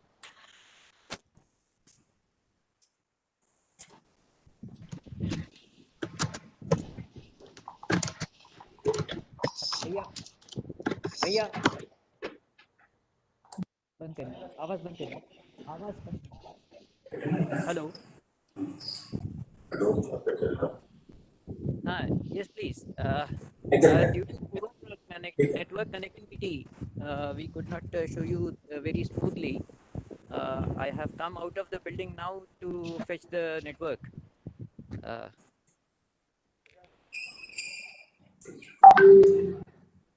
I think network issue.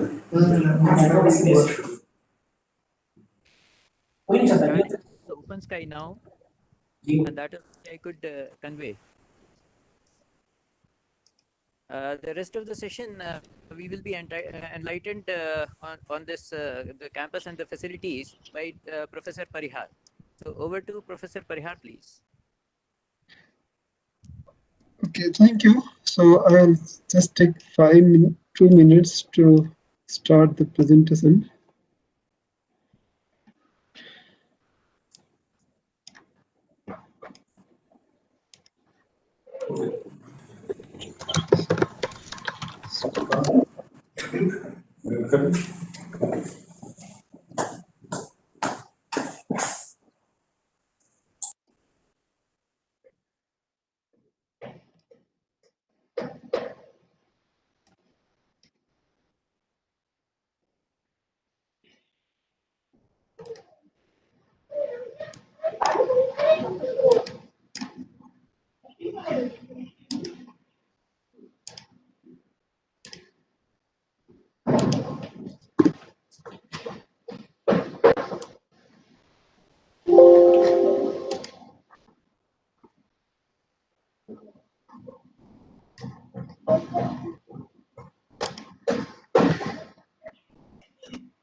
Hello, can you see my screen?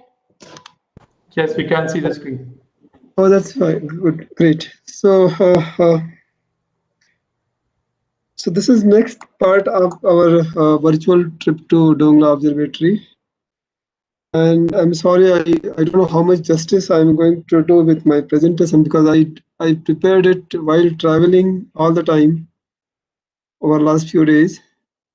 So I really could not get much time to make a proper presentation, but just tried to do something. Okay, so this is the outline of my presentation. I will talk very little bit about the history of the Ujjain, which is called Avantika in ancient time. Then now we have Dongla Observatory. I believe that just now I realized that Dongla Observatory is renamed to Varahamir Observatory. So we should start saying Varahamir Observatory instead of Dongla Observatory. Then there will be little bit technical information about the observatory, and I will be very brief here because of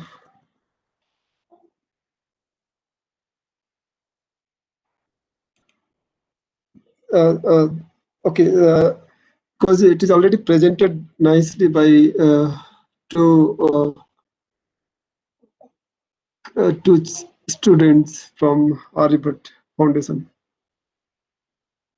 Then objective of the Dongla Observatory, we have few objective to have this observatory in the center of India. and then plan for the future. So this is the outline of my talk.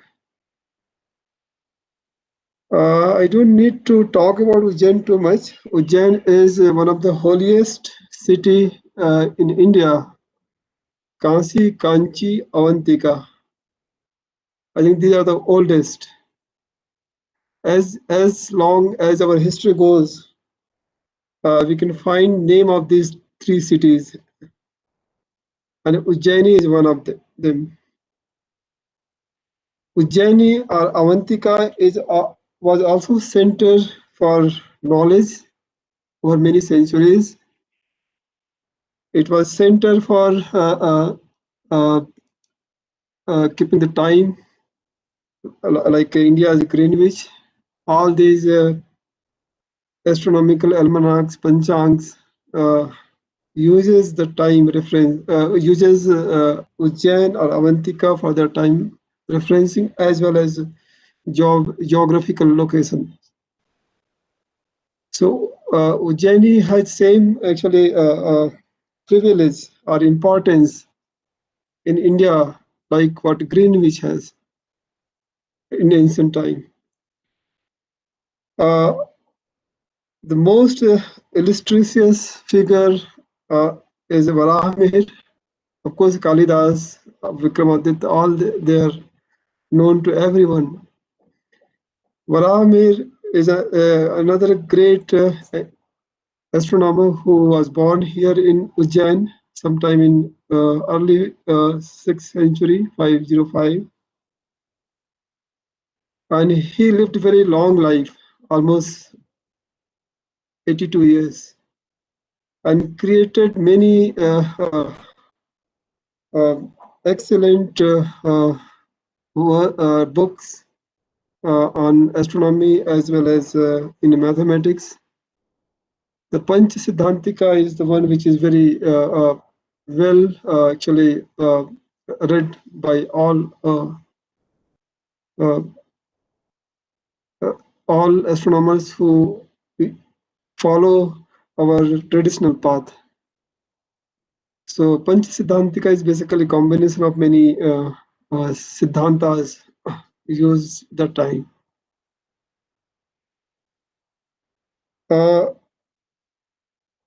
These are just imaginary photographs, depiction of great astronomer Varahamihir. And likewise, Kepler, he also spent some time on astrology. So Varahamihir is the one, I think Jatak Siddhanta, something he's written in the book on the astrology. So he was both. Mainly he was an astronomer, but at the same time he spent some time to talk about Phalit Jyotish work on Phalit Jyotish. Another important thing about Ujjain is Jantar Mantar. So Savai Raja Jai Singh has created many observatories in different places in India. The biggest one is probably the Delhi one, and then second, or the maybe biggest one is Jaipur, then the Delhi, Ujjain, Banaras, and Mathura. The Banaras and Mathura's Jantar Mantar are the observatory in medieval time are small, but the three observatories are quite big, and Ujjain is moderately big.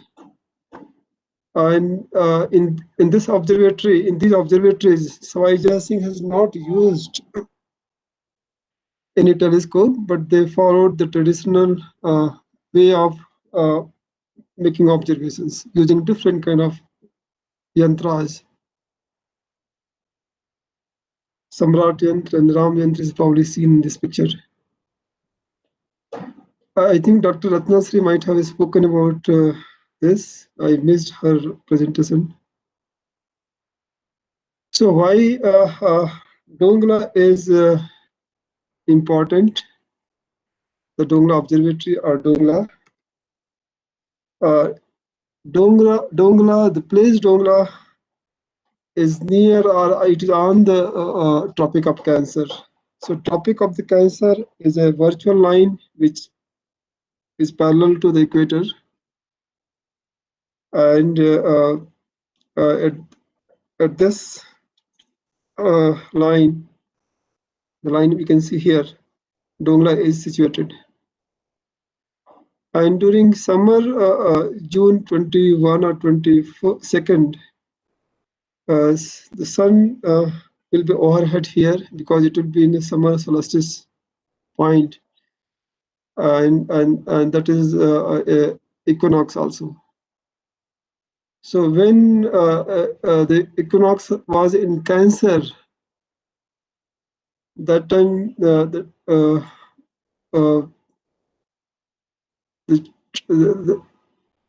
sun used to be in Cancer, and equinox was also in Cancer. That is one zodiac. But now sun has moved to Taurus. So what it means, what happened is on the right side you can see a very nice depiction in which sun is at the center and Earth is revolving around it. But since we are in this Earth, when you see towards sun, then sun will be in the forefront of some constellation, some time. And over the year, this direction changes. Sometimes sun will be in the Leo, sometime in Virgo, sometime Libra. Likewise, in the whole year, it moves. So the position of the sun on the celestial sphere changes, and unfortunately, we can't see both. So if the sun is there, then we can't see the star, and if the star is there, then we can't see the sun. So just before sunrise and sunset, we can make out where is the sun, in which direction or in which constellation sun is. So now sun when comes to Taurus constellation is somewhere here. That time it reaches to the Tropic of Cancer, and sun will be overhead. So this is the Kark Rekha, one post created by Madhya Pradesh Department of Tourism. So this is a bit information about the Dongla, why Dongla is important. Otherwise, Dongla in the modern sense is not a very good place for an observatory, because observatory requires little higher altitude, quiet atmosphere, and free from all kind of light pollution. So since Ujjain is an important place for Indian context, and there is a Tropic of Cancer, so that's why this observatory was created by MPCST. But over the time, we learned that place is not so bad, and a really meaningful science can be carried out using the telescope what we have installed. So this is one photographs, maybe a little older one or 2 years back, and some geographical information about the Dongla, which is already narrated by children's in video. So I will not take much time. So this is the observatory, which was established in 2013. The one very important thing which I can say about Dongla is when you look at the weather pattern by seeing satellite pictures, then you can find that most of the time south is cloudy. You can see in this photograph you can't see much cloud, but in Bangalore and Kavalur, where we have observatories, all the time cloudy, hardly we get clear nights. At the same time, the northern part in the Himalayan range is also not having very large number of clear sky. But what I have noticed by seeing 15 to 20 years satellite data, that central India, where we have observatory, specifically the area near Ujjain, is very clear all through the year. So starting from mid-September to late May or mid of June, you can expect very clear nights, and that's what astronomers need first. Another important thing is not only the clear night, but the sky should be dark. And this is a satellite picture taken, a real satellite picture taken during night time. And we can see these colors, which indicates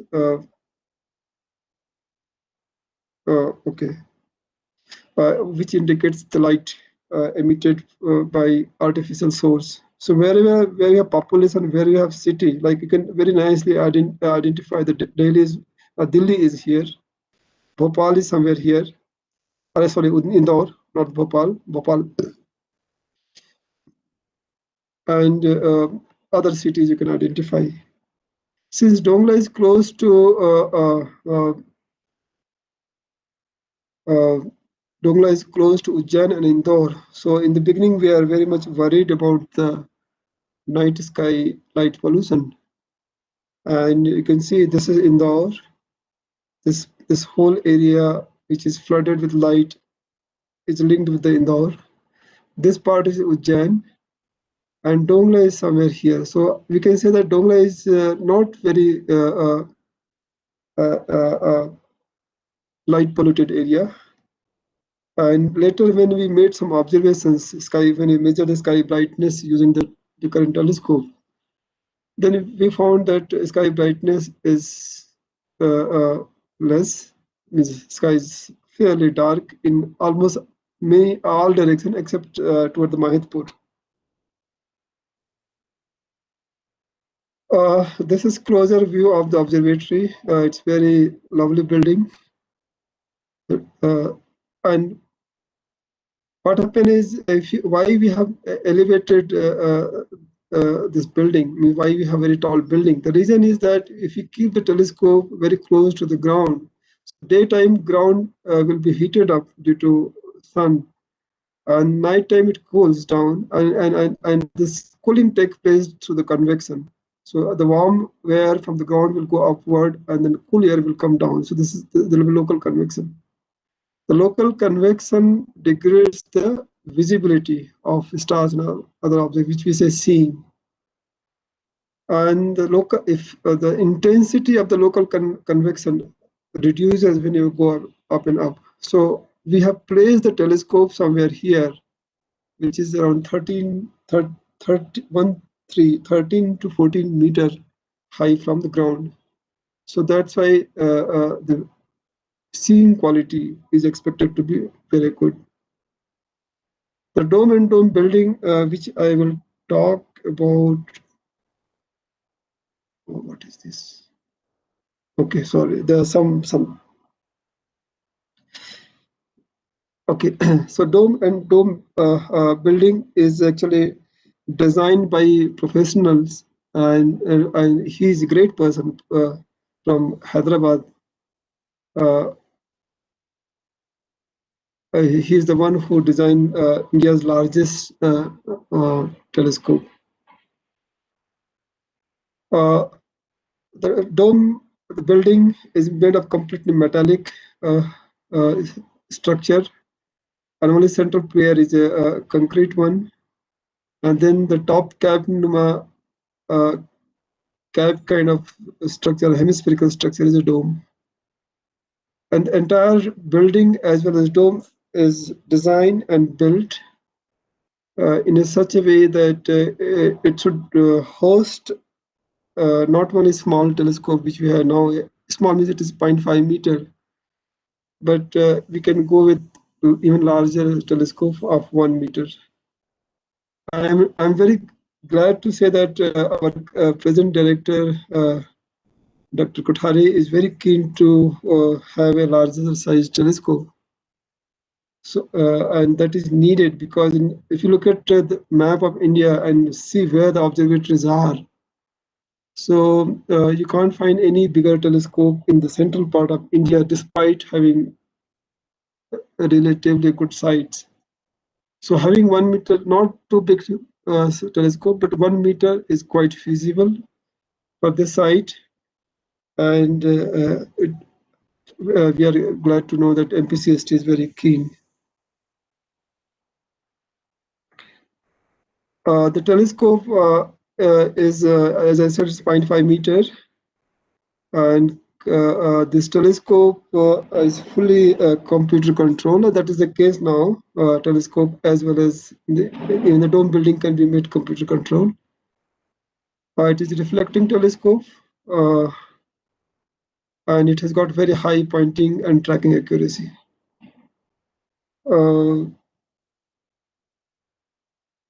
The one very important thing about the telescope is that it has got very large field of view. Otherwise, mostly the telescope field will be around 5 to 10 arc minutes, something like that.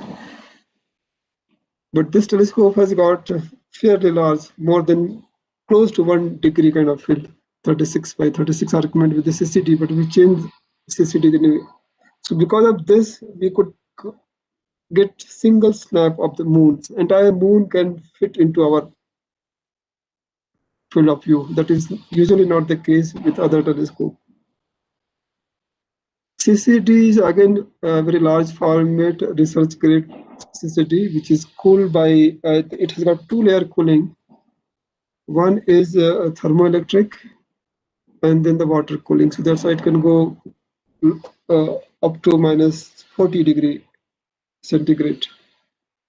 And that is needed to reduce the dark current. So I will not go much detail about the CCD or telescope because one or other place it is already discussed. These are very lovely pictures taken from the same telescope what we are talking about. This is the moon, which I mentioned that getting moon, full moon in single snapshot by using many mid to small, large to mid to small size telescope is not possible because their field of view will be hardly 10 or 8 to 15 arc minute kind of field of view you can get. So moon comes very nicely and features are very clear. So that is also indicative of sight is good. This is the Saturn, colorful, beautiful Saturn image. But probably seeing was not good on the day when this was observed. That's why we can't see much details of Saturn rings.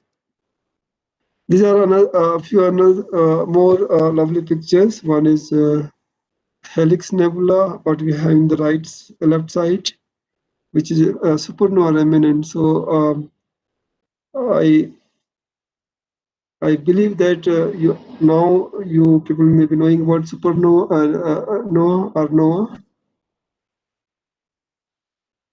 And this is one beautiful picture of one of the star which exploded long back, and the material is going outward. This is the right side. We have very lovely photograph of globular clusters, and these small specks are stars. Some of them are less massive than the sun. Some of them are much more massive than suns, and they are not 1 or 2 or 1,000. These stars are in millions. Several millions stars are packed into very small region, and they're just moving here and there like a honeybee. And this beautiful picture is taken by our telescope. I wanted to give some input information about the seeing, but unfortunately I could not collect the information. So seeing is moderate, and it is somewhere 1.5 to 2 hours second. That is what expected at the site like what we have. Atmospheric extinction is also low, and activities what have been actually conducted. These are the activities which I have just actually mentioned. I will not go much detail what kind of research can be done with this telescope, but many scientific research can be done. So I think this is a photograph which we took last time during winter, last winter school.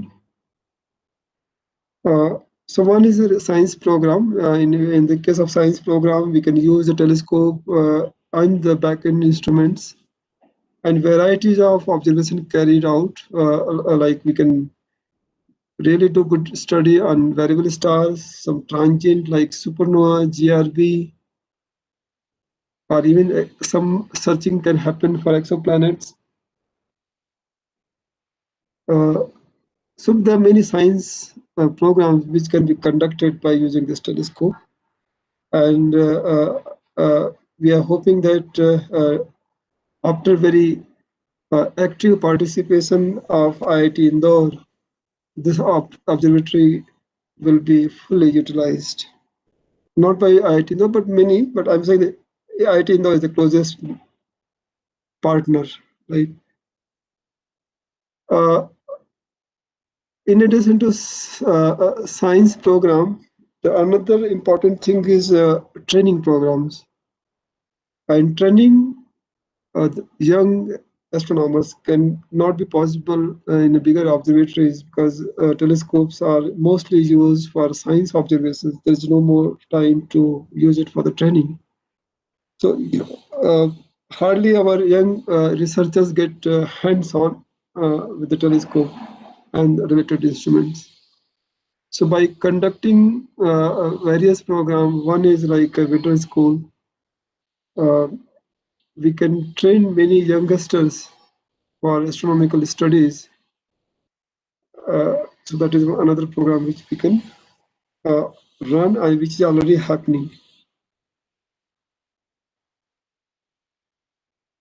Okay, the outreach part is, sorry, it's missing. One slide I wanted to have on outreach. So outreach is also very important aspects of any institutions. That is direct repay to the society. Whatever we are actually getting from the society, we astronomer has to give back, and one way is outreach, and we have to actually inspire, promote astronomy among childrens and mass. And there are many actually associations, societies who conduct programs, and they can use our observatory for running the outreach effectively. I wanted to give more on this, but maybe later. So as I mentioned in the beginning that the observatory building and the dome is designed to host a telescope of 1 meter size. Because once you have 1 meter size telescope, then only many science instrument which will be little bulky can be mounted and many science program can be run. So 1 meter size is probably next. And I hope that we will see this 1 meter size very soon, which will be made in India. We don't need to buy each and everything from outside. Let us have some effort to get telescope built in India and install it down. So that's all from my side.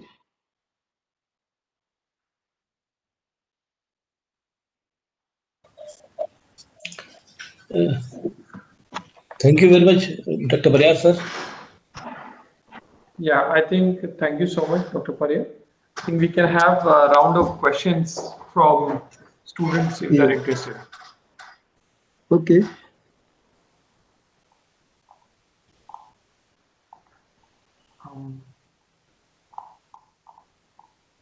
So while the students are actually maybe on chat writing questions, maybe can you just give a brief overview of how students can be, can connect through these different programs that you have listed for the Dongla? Okay, yeah, so one program actually which I believe falls under training is actually giving access to the telescope and observatory to a student, postgraduate student, like those who are carrying out MSc in astronomy and they have to do project work, which I think will be 3 to 6 months long. And IIT Indore itself run this program.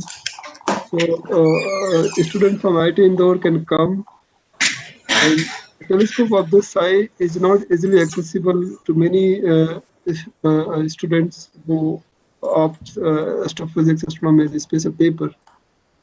So they can come and use the telescope. In the same time, individual enthusiast in the same time, we can encourage anyone who has very deep and keen interest, irrespective what is their background, can come and after going through some training, choose the facility. Other program, what we can run is this telescope can be easily made a remote control telescope. So if it is very difficult to get everyone to Dongla, so from many school and colleges, telescope can be made accessible. Yes, very nicely taken off. That would be a very important update and upgrade on the telescope. Yeah, it's possible. Okay. In fact, I remember one of scientists from US, they were looking at a half-meter size telescope in India, so that when the classes are running in daytime in US, that time it will be night in India, and they can make observation on real time. Okay. So such programs can be actually conducted. Okay, good. So I think there are not so many questions. So thank you so much for giving a very nice introduction to the Dongla Observatory, and I think the students have benefited by the talk. So thank you so much, and with this we can close today's session. Maybe, sir, there is one question. Okay. There's a question by Pranshu. It says, sir, what are the possibilities of remotely accessing the Dongla observatory? Yeah, it's quite possible. What is happening is this is under plan. Actually, I'm sorry, I could not list under future plan.